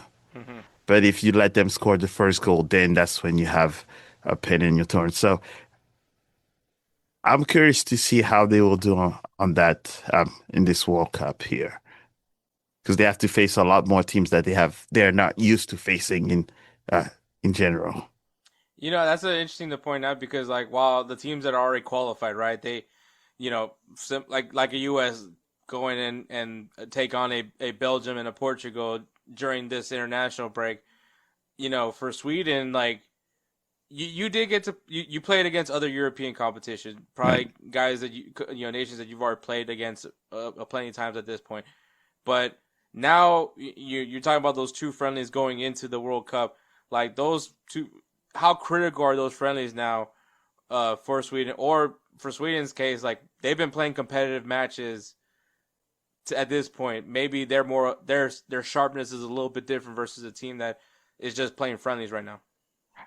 But I think a lot of it for them, though, they've had to stay within their own geographic area, right? Mm-hmm. So they didn't get to pick a South American, African, or team to play against. So I think that will be the critical part for their last two games. Now that they see if the tactics that they've used to qualify are still working with the two countries they're going to get to play against, versus the team that have already qualified. They will have 4 games to be tactically ready. So I think that's the only thing. But sharpness will maybe benefit, but it could also not help, because that means their body will be in full mode for now all the way till June and keep going. Yeah, definitely. I think also I'm kind of surprised that a lot of countries didn't do similar to what kind of Belgium and Portugal did, where they decided, let's come to the Western Hemisphere, let's play games here, just to get, I guess, adjusted to what it's going to be like here. Also, I will say, shout out to Atlanta. I think the field was was good for under the parameters that they had to do, which was switching over to natural grass.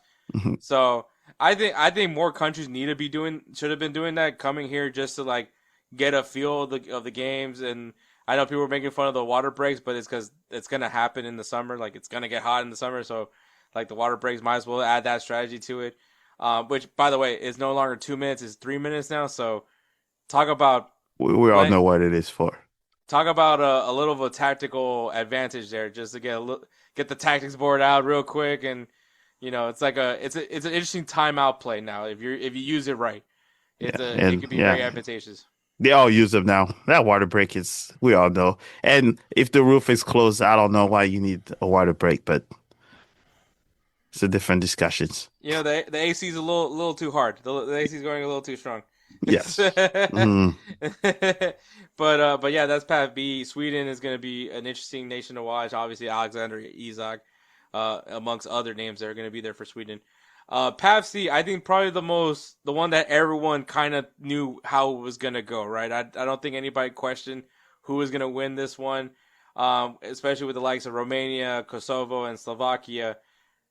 Turkey was viewed as the heavy favorite in this one, obviously with the likes of Yildiz, with the likes of Arda Güler. You know, Turkey just seems to be that team that everyone's kind of really intrigued in watching. I've been monitoring this team mainly because of Arda Güler, for obvious reasons. Yep. But yeah, no, Turkey has been.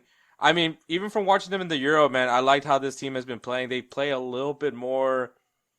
I feel like more open. I don't know what it is. Maybe that's my viewpoint, and that's probably just because of Arda Güler. But I mean, there's a confidence with Turkey, and I'm kind of liking it. And I think that confidence took them all the way to now qualifying the World Cup, and obviously you're going to be facing USA as they are in the same group.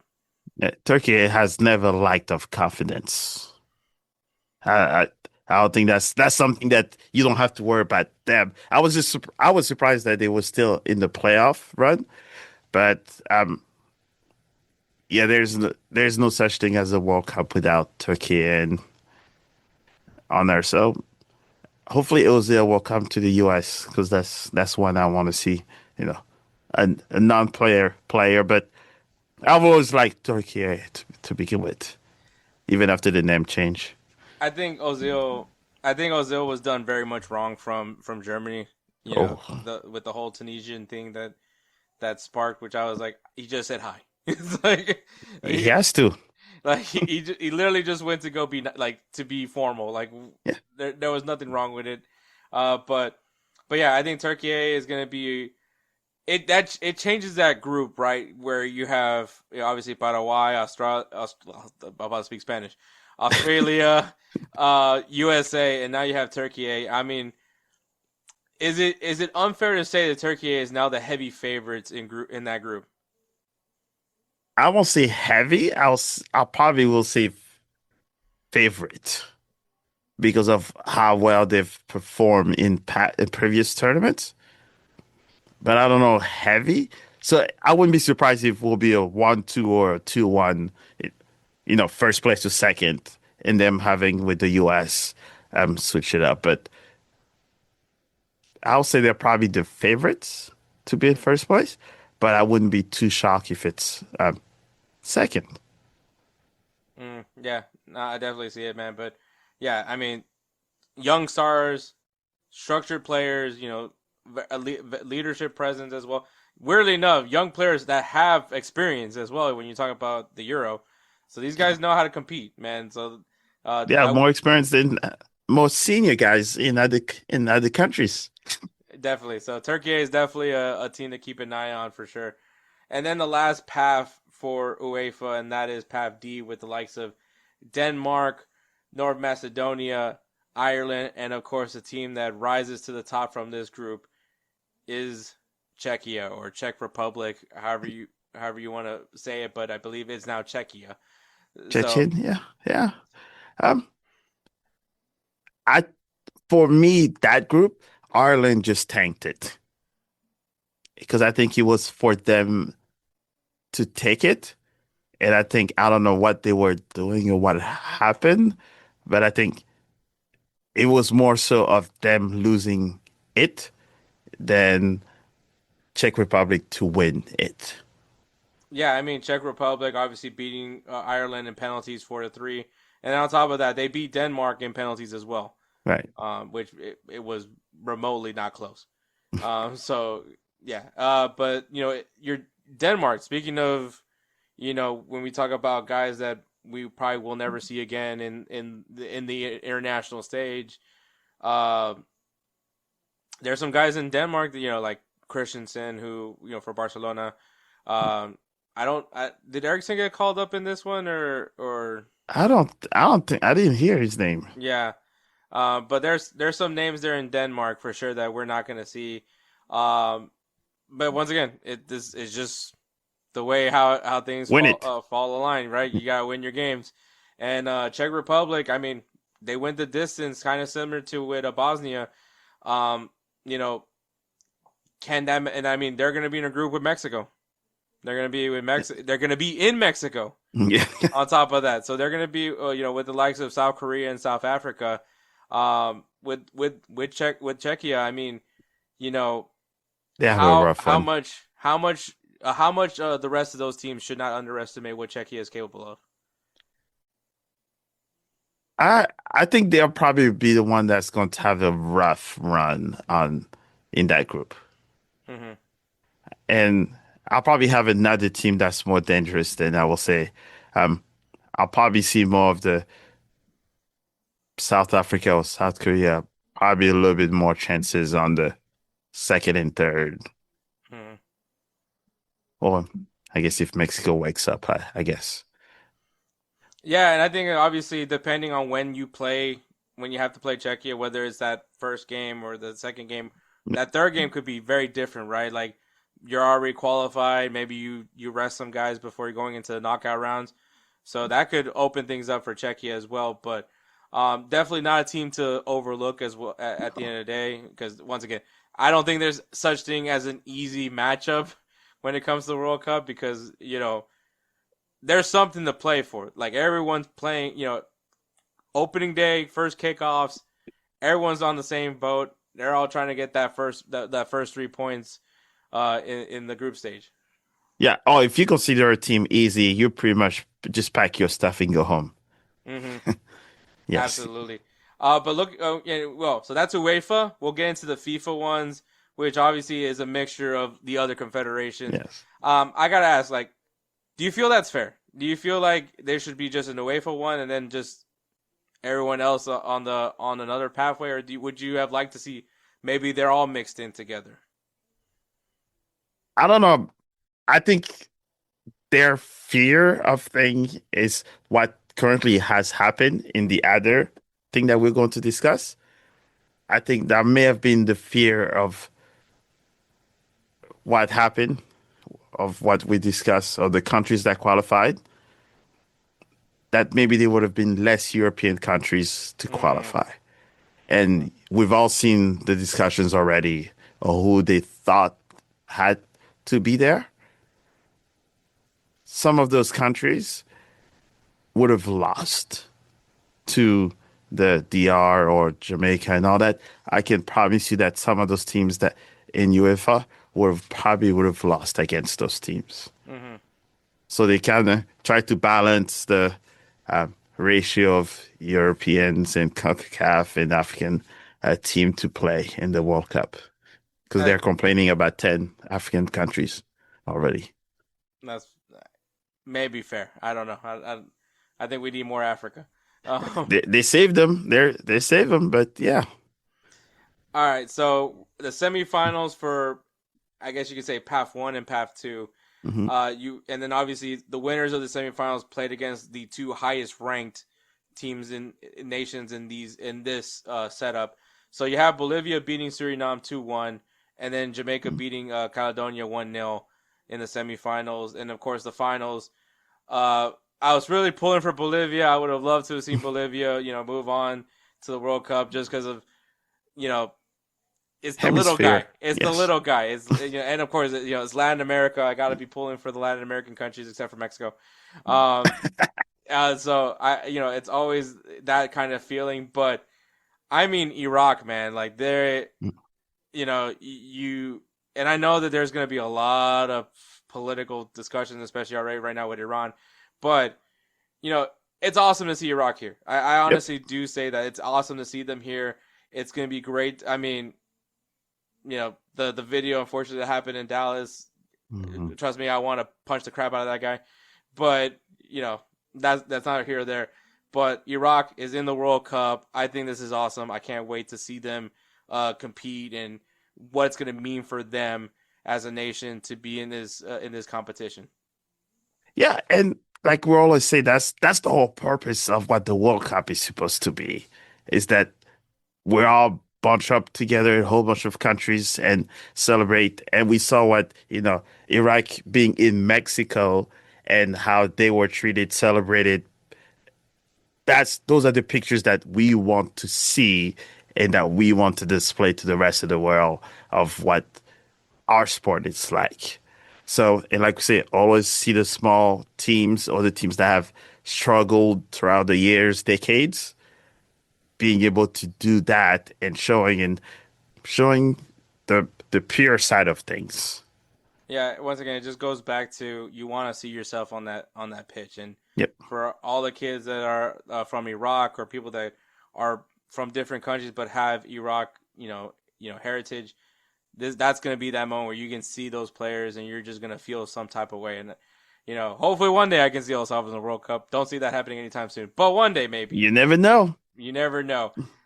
Now, this is the team I want to say for last because this is, and Moussa knows how much I love this country, and that is obviously DR Congo. They're going to the World Cup. They beat Jamaica. That's okay. I don't care. Oh, okay. They beat Congo. They beat Congo beat Jamaica. They're going to the World Cup. I am so happy because I fell in love with this nation when in AFCON, and now I get to see them again. This was like the best thing to happen in my life.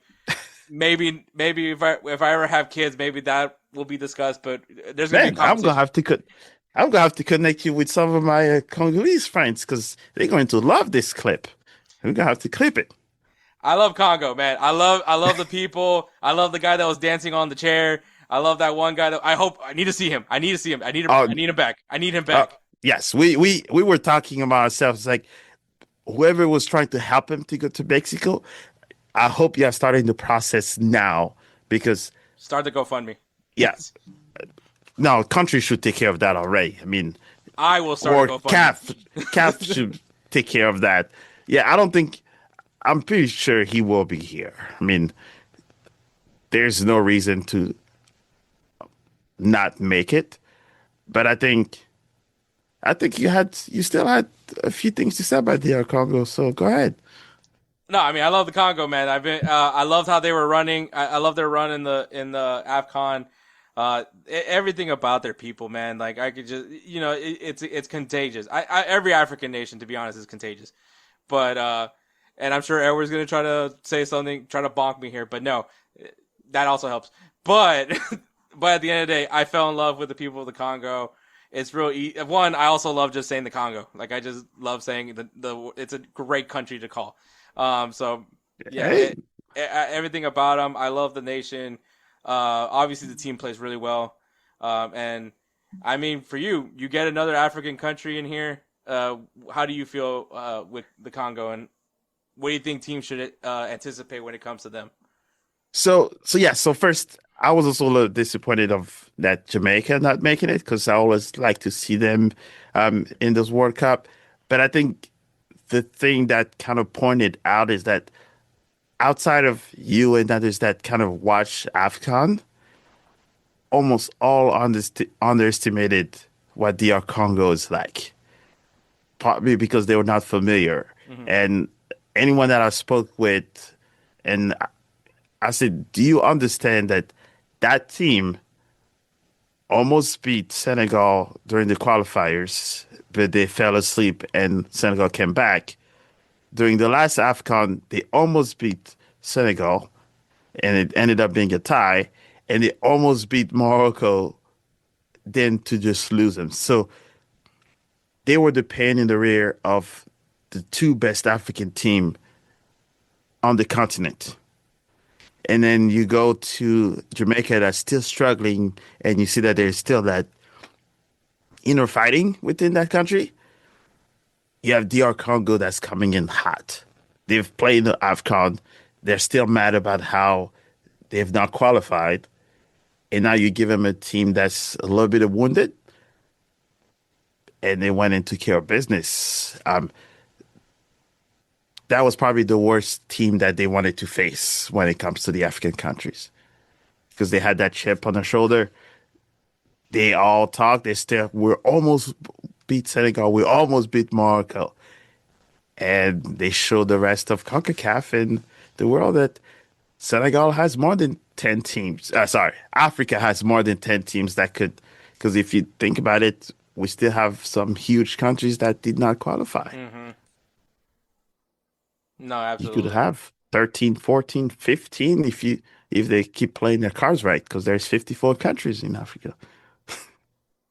Yeah, it's always, when you actually look at the map of Africa, it is a massive country, and I could just imagine just the qualifying process for AFCON. Like I could just only imagine, and so to see it like in that kind, and just for a World Cup, it's just unbelievable. That they only get 10. They should, it should be more. I don't know how they need to fix the qualifying process, but there's confederations that I think they need to get better representation. And I mean, like, no offense to UEFA, and I love UEFA and and everything, but you have already so many countries that are coming out of UEFA. Like, what is just chopping a few more just so we can get another group of countries from other regions to be more diverse in this competition? Yeah, I think they're going to. I think the biggest thing though is performance, and then after that, I think that's where they started to get louder voices when it comes to then FIFA when they're beat, right? Because Europe, we know who has won the recent World Cup. The 8 countries that have won. Majority of them are Europeans. I think the more African countries or South American countries starting to perform better, then they will be able to justify of having more teams playing, right? Because if there's a lot of European countries, like Montenegro and all that, if you put them in CONCACAF or you put them in CAF, they will not even make it to the playoff. When it comes to Africa, we have staples that are not coming to the World Cup. So I think for them is those 10 African countries need to perform in this World Cup. Then that will give them more chairs at FIFA, and that will give them more clout at FIFA, because right now they're almost like the step brother that, that's why they try to follow what UEFA's calendar is when they cut the whole CAF business because of that, right? The more you perform, the more you do better, the better the FIFA top brass will listen to you. We'll put it that way. No, yeah, I definitely get that part, man. But yeah, so those are all the teams that we officially have every nation in the World Cup now. When you look at the teams that have come out of this stage now officially they can breathe now. They're in the World Cup. They got they're getting their tickets ready to go to Canada, USA, and Mexico. But when you look at the teams that are qualified, Bosnia and Herzegovina, Sweden, Turkey, Czechia, Iraq, and the Congo, who is the one that you think is going to be immediately the fan favorite? Okay, it's probably the Congo. I don't know why I asked you that question. It's going to be the Congo. Who's all eyes are watching in 2026 from this group? I don't know. That's a hard one to say. Because I think just talking to a lot of people in demographic, I don't know if I can answer that one. And maybe it'd be a toss-up between DR Congo and Bosnia. Because we all know that, St. Louis has the biggest Bosnian community in North America. And the only place that has more is Bosnia. Wow. So they're coming in droves. They're all ready. I saw the social media part where Bosnian community. Bosnia's having a friendly, right? That's why they're trying to, because of that. And every time Checo comes in the U.S., he stops in St. Louis. When City did their U.S. tour, he left City compound to come to St. Louis for a day or hours to come say hi to the community, and then went back with City.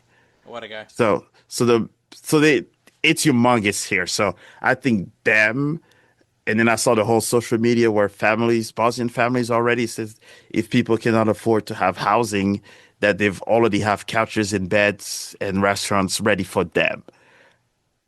That's unheard of in other sports where your team is coming to play for a tournament. Your entire community says, don't worry, forget the hotels, forget restaurants, come to my house. Have some home cooking. Yeah, that's rare. You don't hear that often, right? No, and it's maybe awesome. Not the American thing, right? To say, you cannot afford it, come to my house. If you have your tickets, you come, you're settled. DR Congo, they have the whole Africans, what we do is, right, before we play against each other or we possibly play, it's everybody for Africa, right? If your team is out, they're going to support the next one. Your team is out, support the next one. If you're not playing against each other, they will all come. So I'm excited about all of these countries showing the U.S. what it's like to have craziest fans that you can think of. They've seen what Brazilians have already with the Club World Cup. But now they're going to go and see what Africans, what crazy Eastern Europeans or Asians countries when it comes to a World Cup. If they thought Club World Cup was crazy, they've not seen nothing yet. That's very true, man. And I will mention, when you talk about, obviously, one of the big complaints that they're having with the World Cup being here in North America is the weather, right? The weather, how it's going to be in the summer. I'm in what part of Africa is the Congo in? Is it more like central or? Yes, yes. So they're pretty central. So they pretty much get a taste of the West and East weather. So I don't think, and a lot of them are playing in Europe on top of that. So it's not like a lot of them, the weather might be the extreme heat that comes with the US. Mm-hmm. But other than that, I mean, they've Okay. lived in worse conditions than. Okay, so because the only reason why I was saying that was because obviously, like in the Club World Cup, we Right. saw the South American teams kind of flourish in these weather conditions because I mean that's basically the weather that they deal with. Right. So I was wondering if maybe that could have been an advantage for the Congo or for the other African nations to where, yeah, this is not that bad. So like, Yeah. So they're used to those climates, I think, and especially a lot of their US based, European based. So I think, especially for some of those countries, right? We're talking about players that are not your multi-millionaires, right? Mhm. A lot of them are come from nothing. So when you tell them you get a water break, after 25 minutes, they'll probably laugh at this point. Mhm. Um, some of them were fasting when they were still playing. I mean, Mhm. so I'm curious to see what those water breaks, maybe it's for another part of the world to help with. Yeah. Uh, yeah, I think that's and the commercials. Commercials and I mean, of course, if you're a manager, this gives you a quick opportunity to like throw in some adjustments after just what they saw in the first 25 minutes of the game. So Yeah, they barely drink water. You see that? You see that, right? they just look, as someone that has worked in the academy Yeah, system, and yeah, like a lot of the kids, like they'll just take a sip and then spit it. Sometimes they don't even drink it. Like to yeah, be fair, so like Generation Adidas Cup, which I believe is almost gonna be completed right now at this point, it's but nice. yeah, like some of the guys on the team, they will like maybe take like a little bit of like a sip of a body armor because we got plenty of body armor Yeah, at GA. I can tell you that much. To the point where now I don't even want to look at the body armor. like I'm over here. I'm gonna try every flavor. Dumbest decision I ever made. So because now I'm like I don't even want to taste the body armor. But no, yeah, with them though, honestly, a lot of the guys would ask me like to pour out like half the bottle and then pour water in it. So yeah, that way it was like, because the thing is dilute it. the issue that I have with body armor, and I'm not Uh-oh. scared of losing a sponsorship here, but like you drink it and you just want to drink. You need to drink something else. Like it's like I have to drink a water Right. because there's just something about it. Like after drinking a body armor, that you're just like I feel more dehydrated than I did when just drinking pure water. So It's just water. Yeah. it's an And interesting thing, but yeah, and you see a lot of those guys too, right? Put a little bit of water and then they spit it because they just want their mouth to be hydrated, not mhm. to drink it because you feel that water when you're running. Yeah, You, I mean the other argument is that the electrolytes help to prevent cramps. yeah. My rule of thumb is just maybe just eat a banana before you play because literally from my experience when I played, I eat a banana and I have never had cramps. So Wait, banana oranges, that is your staple to like tournaments. That's we have to have those all the time. there was an academy. He's not with the Dynamo Academy anymore. He's with he was with Atlanta United's academy. I think he just committed to. I forgot what school he committed to, but his name is Elon Ediger, Okay. and I remember he would just flip out if he forgot to eat a banana before a game because he was like, it's because he played a game and he didn't eat a. Well, he never experienced anything like that before. And he just started getting like massive cramps, Right. and so someone mentioned like, hey, if you eat a banana, you won't get cramps. Like eat a banana before the game, you won't get cramps. And so ever since then, like he literally like loses his mind if we don't have a banana on the ready because if he forgot to get one, like if like at the hotel they just didn't have bananas like Right. at like in the little breakfast buffet, like so usually that's when we're responsible of like trying to make sure that there's bananas on the ready for him. He wasn't the only player. Like there was Yeah, it's just fictitious, right? When you start a process, you do not want to mess up that flow. Mm-hmm. So yeah, but what's funny was with him because he never ate the whole banana. So me and him he would like just give me like he'll just take the part off that he wants to eat, and then he gives me the rest. So I was also cramp free during Generation Adidas Cup. There you thought about you too.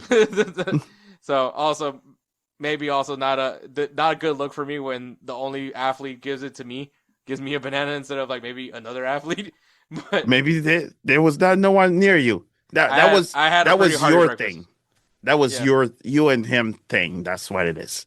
Yeah, actually, yeah. As a matter of fact, because Elon, so when we finished, not GA Cup, it was the MLS playoffs, right? Like the little MLS Next playoffs.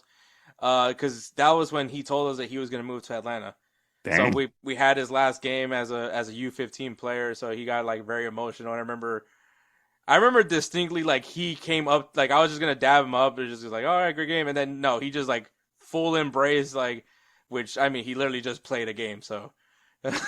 So okay, it shows you that banana sharing was more than just sharing a fruit. He's a great kid. I don't even know. Yeah, he's still a kid, right? Still a kid. He's kid to you. Yeah, so he's a great kid. I'm pulling for it. Man, it's crazy now. Like a lot of the guys from the academy now are going to college or got professional contracts now. Like like David Garcia, Matthew Arana, and Noah Bentecourt and like Enrique Correa. Like all those guys they're pros now, right. or if not, these guys are getting like scholarship deals, scholarship opportunities to get an education. And it's just like, it's crazy, man. Like my little knuckleheads are becoming adults, and it's just, I'm not ready. I'm not ready for this. I'm too young for this. Yeah, man, it's crazy, man. It's awesome seeing them kind of grow. And it's funny how they just follow me around. So it's like, it's interesting. Hey, Jose you've had a great experience and great, so that's why they see you now. That's what all soccer is all about, right? Mm-hmm. No, it definitely is, man. It's really special. But all right, Moussa, man, it's always a pleasure to have you on, man, and It's great to talk about World Cup and even like hearing your how you feel about the U.S. men's national team. That was kind of, it's always great to hear a different person's perspective versus me just kind of like, guys, just relax. So like it's okay. Pepe's gonna make the roster, guys. He's not gonna not make the roster. He's doing too good at PSV right now to not call him up. True. But obviously it's always a pleasure, Moussa. This is your time, man. Tell us what's going on over there at Mo Football. I don't know, what is it?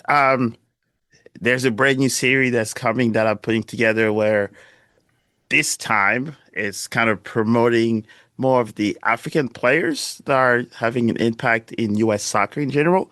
So we're talking, MLS all the way to grassroots soccer.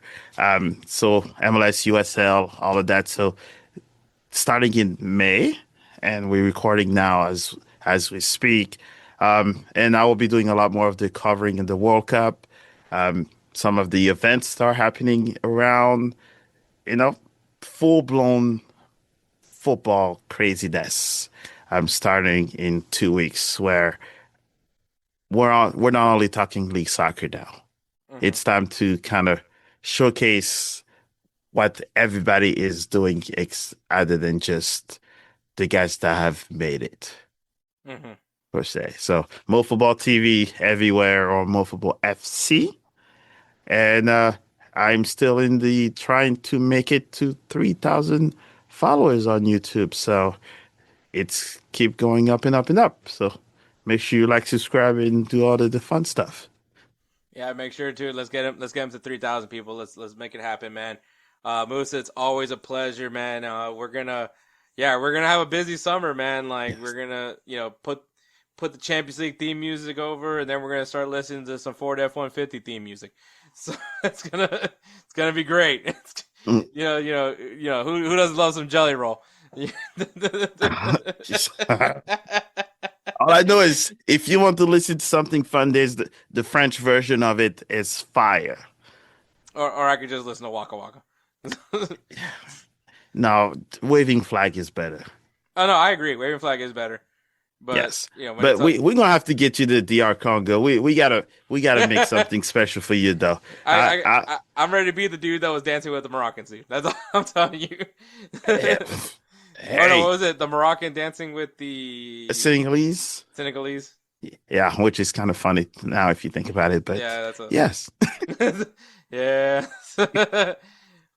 All I he's know is dancing. from this international break, all I have to say is I am glad I didn't have to be the team that had to go up against Senegal that they walked out with the AFCON trophy. That's all I had to say. Well, Peru, right? But yeah, now they're trying to like sue even France for allowing them to do it. Oh. Yeah, well, like, but just to close that out is that yes, Senegalese people are very nice. There's that quote Teranga, which is being welcoming to everybody, but there's the one side that is not to mess with, and I think that's what just happened, and CAF opened the door for it, Mm-hmm. and it was just unfortunate for Morocco that the team that had at the final was also the most successful team. If they would have played any other countries, they would have won CAF. But they faced a team that's, yeah, Senegalese people are, we might smile a lot, but if you press the wrong button, you just saw what happens. And now that cup is with a army guy that has it on his backpack facing forward. Don't want to mess with that guy. No, no. But yeah, hey, that's, you guys wanted entertainment? Senegal is coming as the champ because CAS will not have a decision for 8 to 9 months. Um, so yeah, Hey man, I mean, I'm always a fan of pettiness, so I'm on your guys' side on that one. I oh, think, they went full on petty. hey, sometimes you just got to do it, and I have no issue with you guys doing that. I think if that was the case, they should have stopped the match from when it happened, and But you let the game go on. So that's on them. yes, and if you think about it, though, it was smartest for Senegal to do it like that. That if all of these bad calls and everything that would have gone, if they would have waited after the fact and they would have pulled a Morocco, then Senegal would have looked worse. Hmm. So that's where follow the rules and so, but hopefully they come to an end very soon because it's getting very too ugly for my taste.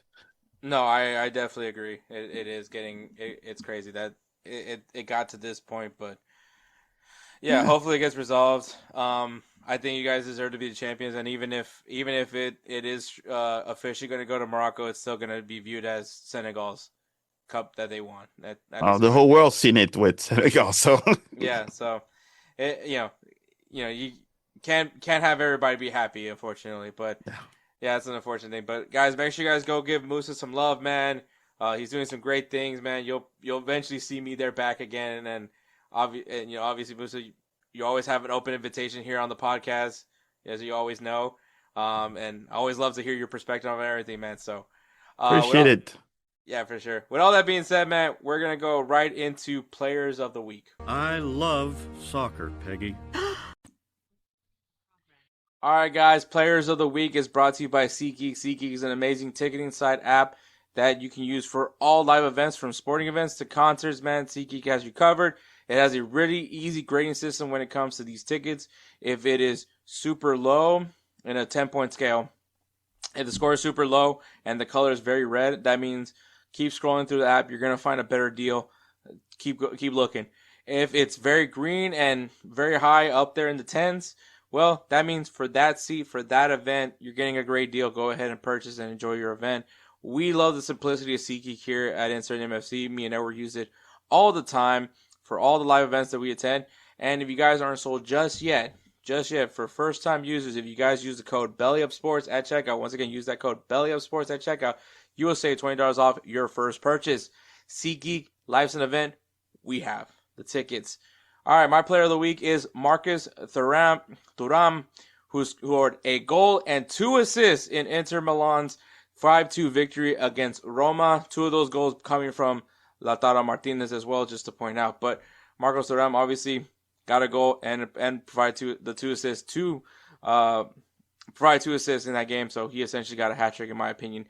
So shout out to Marcos Thuram from Inter Milan. Edwards Player of the Week is Erling Haaland, who scored a hat trick, an actual hat trick. One was a penalty, but still. Got a hat trick in Manchester City's 4-0 victory against Liverpool in the FA Cup. So they eliminate Liverpool in the FA Cup. Also, fun fact, Arsenal got eliminated by Southampton. So, yeah. So the pressure just keeps getting worse and worse for Mikel Arteta and the boys over there in London. But yeah, so congratulations to Marcus Thuram and Erling Haaland for being our players of the week. Make sure you guys, once again, go to SeatGeek, use that code BellyUpSports for first-time users. You'll save $20 off your first purchase. SeatGeek Lifestyle event. We have the tickets. All right, guys, games to watch this weekend. We have Vancouver Whitecaps taking on NYCFC in the MLS. 2 teams that are doing really well in Major League Soccer. We'll see how that continues on. Obviously, it's still early on in the season. We got the Seattle Sounders taking on Real Salt Lake. Real Salt Lake, Diego Luna's back. We'll see what that means for this Real Salt Lake team. Also, we have a Clásico, a derby in Mexico City, man. We got Club America taking on Cruz Azul. It's a rivalry, inter-city rivalry. We'll see how that all transpires over there in Liga MX. In Ligue 1, we got Toulouse taking on Lille. Toulouse taking a big loss over against PSG. Can they respond against Lille, a team that normally does pretty well in Ligue 1? And we got Olympique Lyon taking on Lorient. Can Tanner Tessman, continue his bounce back after, the friendlies? In the Bundesliga, we got Borussia Dortmund taking on Bayer Leverkusen. Self-explanatory on that one. And Mainz taking on SC Freiburg, 2 teams that are in the same, kind of on the same level when it comes to the Bundesliga, trying to push up and have a strong finish to the season. In the Serie A, we got Atalanta taking on Juventus and Como taking on Inter Milan. So 2 really good matches there. Obviously, Lautaro Martinez and Thuram both of them coming off a great game. So we'll see how they do. In La Liga, we got Espanyol going up against Barcelona. So that is a big matchup. Barcelona also, by the way, did beat Atletico Madrid. So Edward's lead over there in the Jersey bet just continues to get stronger. So we'll see what happens, man. And Athletic Club Bilbao taking on Villarreal. So a really good matchup over there as well. In the English Premier League, we got Liverpool taking on Fulham. Can Liverpool respond after losing to Manchester City? And Fulham is unfortunately the team that has to try to compete with Liverpool in this setup. So we'll see what happens there. We also got Chelsea going against Manchester City, who obviously just eliminated Liverpool. So full circle moment. Did not do that on purpose, but that is what happens. And of course, it's an episode where Kelcey's on here that this happens to be discussed. But obviously, that's not all the matches that are being played this weekend. But if you guys need a little beginner's guide, if you will, for some matches to watch, well, I think he gave you some good matches to look forward to. With all that being said, we're going to take one last break and then wrap this show up with Give and Go. Hey everyone, it's Ryan from No Credentials Required to talk to you about one of our newest partners at Belly Up Sports, SeatGeek. Yeah, live sports is great on television, but the feeling of being at the arena is a priceless experience. That's why our friends at SeatGeek are there to help you find the best tickets at the best prices. Not only can you get tickets to sporting events, but you can also get tickets to concerts, comedy shows, musicals, and more. Search for your desired event now at SeatGeek.com, enter promo code BellyUpSports at checkout, and you save $20 off your first purchase. SeatGeek. Life's an event. We have the tickets. All right, guys, I'm shuffling the cards to see if I can get me some good discussions from, obviously, Give and Go. For those of you who are not familiar with Give and Go, check out their website, giveandgogames.com, and you can purchase this card game that I have, which is the Soccer Card Game Kickoff Edition. Now, there is also another version that is a drinking version of it, so have fun with that, but also make sure you guys are drinking responsibly if you are partaking as well. Also, you could probably get that one and you don't have to necessarily drink as well. But Give and Go, man. So every card tells a story. What's yours? Give and Go is the ultimate soccer card game packed with trivia, challenges, and conversation starters that bring fans together. With 3 game-changing categories, it's designed to get everyone talking, laughing, and reliving their favorite footy moments. on the couch, at the pub, or whatever the game takes you. Wherever you go, give and go. All right, guys. I have shuffled the cards. Once again, like I always do, I always take the first 3 out to see if any of these are going to be used for this discussion. Can't use this one because it says you miss a sitter, get flicked in the ear. That is an action card, so would be kind of fun to do if I was with people. I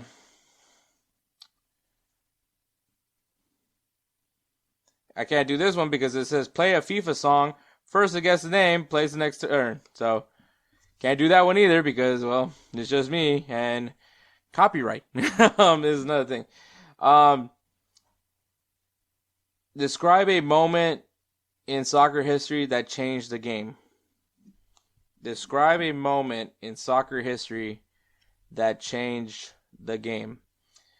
Honestly, man, was coming first thing that comes on my mind.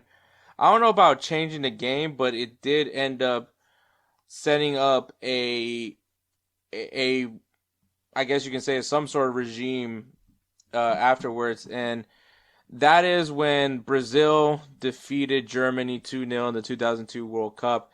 And because of that loss, the German Football Federation immediately started looking within and trying to figure out what needs to be done to get Germany to win a World Cup, and that essentially caused a very strict structuring of the Bundesliga, where they mandated that only you had to have at all times, you had to have a certain number of German players on your team, and with that obviously pushed in for German clubs to have more of an emphasis on developing German players, and of course, which the end product did lead to them winning the 2014 FIFA World Cup.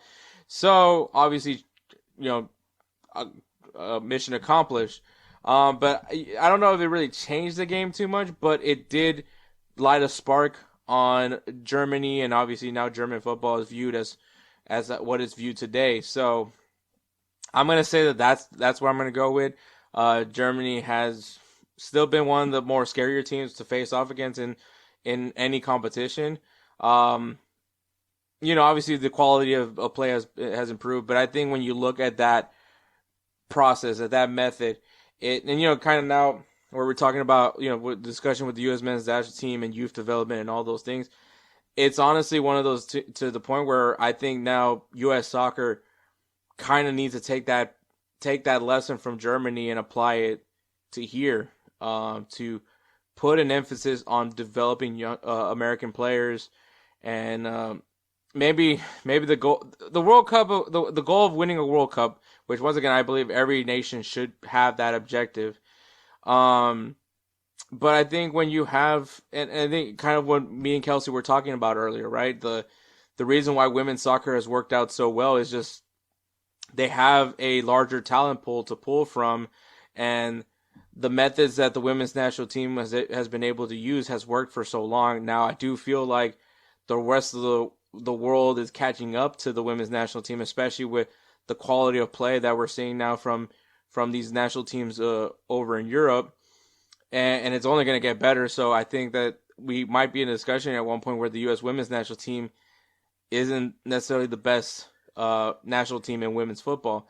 That could be a really interesting conversation. Now, I do believe they're still going to be a strong team, and this once again, it's just because the talent pool that they have is very strong. But I mean, you see it with Spain, you see it with England, what they've done with their women's national teams. They put more of an emphasis on developing players, and obviously technical play is emphasized more in Europe than it is here in the United States. So if their quality gets better, who's to say that what worked for the U.S. women's national team, which is pretty similar kind of to what the men have been doing, who's to say we're not going to see more other champions of other countries in the women's game as well. So that's my thoughts. But anyways, so that is episode 252. I want to give a big thank you to Belly Up Sports. Once again, full video version of this episode is on Belly Up Sports YouTube channel. Also check out their website, bellyupsports.com. Lots of articles that are being written right now. Obviously, Kelcey just said it. NFL draft is very much near its point, so they're definitely covering a lot of the NFL as far as who's going to be the next big stars of the National Football League. Obviously, baseball is still is still early on, but people are covering it. Hockey is very much happening. NBA as well, kind of near the tail end. March Madness is basically almost over. So there's still a lot to discuss here in the United States, but obviously World Cup coverage is also growing here in the United States, so be on the lookout for more of that as well. So check out bellysports.com. Also check out their Instagram, Instagram and X, Jesus Christ, at Belly Up Sports. They are constantly dropping reels. They're dropping content over there, so make sure you guys be on the lookout for that. With that being said, man, now that the group stages are set, be on the lookout for me and Kelcey to be dropping some videos as well on all the national teams that are competing in the 2026 World Cup. So be on the lookout for that. That's going to be there on Belly Up social medias. Also their TikTok as well at Belly Up Sports. Also, Goals TV, man.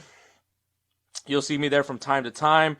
Also should probably mention that if you're watching Goals TV and you're watching Wake Up MLS, well, I officially have a championship DVD team, and that is the San Jose Earthquakes. They did, in fact, fulfill the bet that I made with many other guys over there on Wake Up MLS, which was if they can get 5 points in the last 3 matches they had, which they were going against Seattle, Vancouver, and San Diego FC.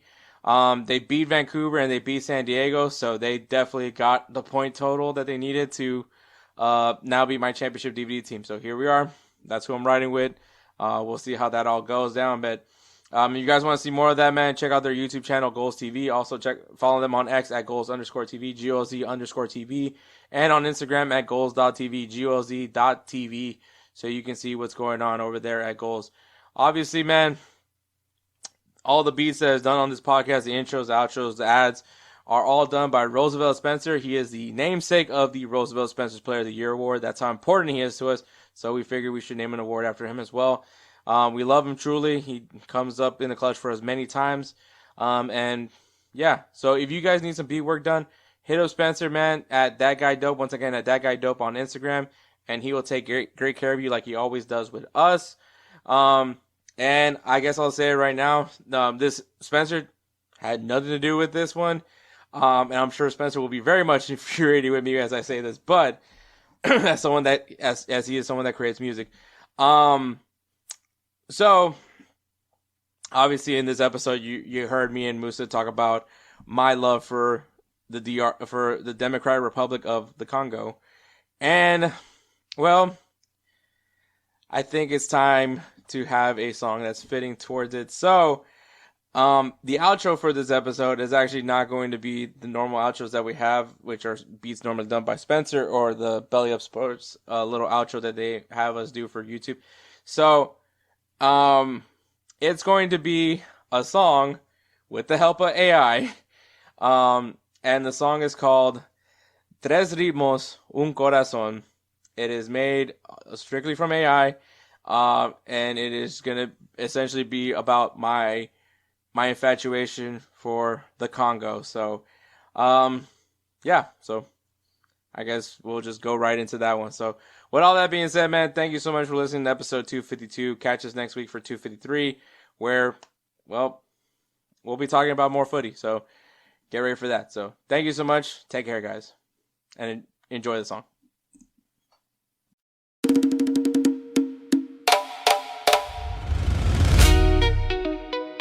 H-Town, slow down. Tres banderas, one corazón. Congo, es el Salvador. USA,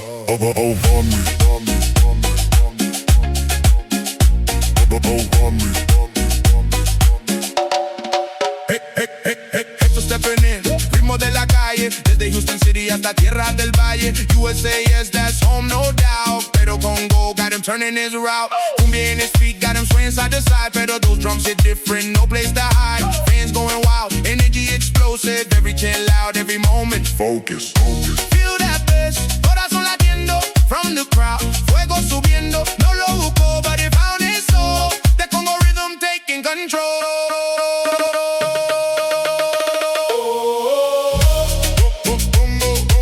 Congo got the passion, feel the fuego. Fans dancing wild like a carnival lleno. From Houston slow to that African flow.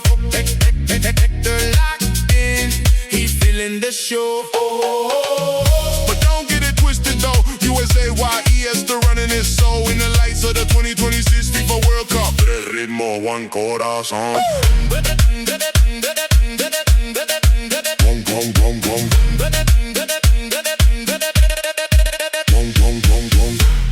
Guitars crying. My lemon style, crowd moving free, everybody wild. And yeah, he picked the Congo Queens, elegant, shining, straight out a dream, but it's deeper than look. It's how they stand, team full of pride, playing for the land. Every run got purpose, every goal got weight, like they carrying history on every play. Congo, Congo, Congo, Congo, Congo, Congo, Congo, Congo, got him robbing slow. Pasión, pasión, don't let go. Tres banderas flow. Pasión, pasión, don't let go. Tres banderas flow. Kinshasa to San Salvador. Houston got that screw and pull. Baila lento, luego acelera. Cumbia y Congo, candela entera. From the streets to the mundial stage. Check the vibe and unlock the cage. Fans got that fire, can't ignore. Women shining bright on the floor. Team playing hard, pride at the core.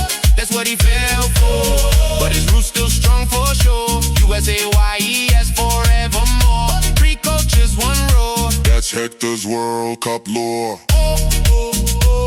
Edge down, slow down.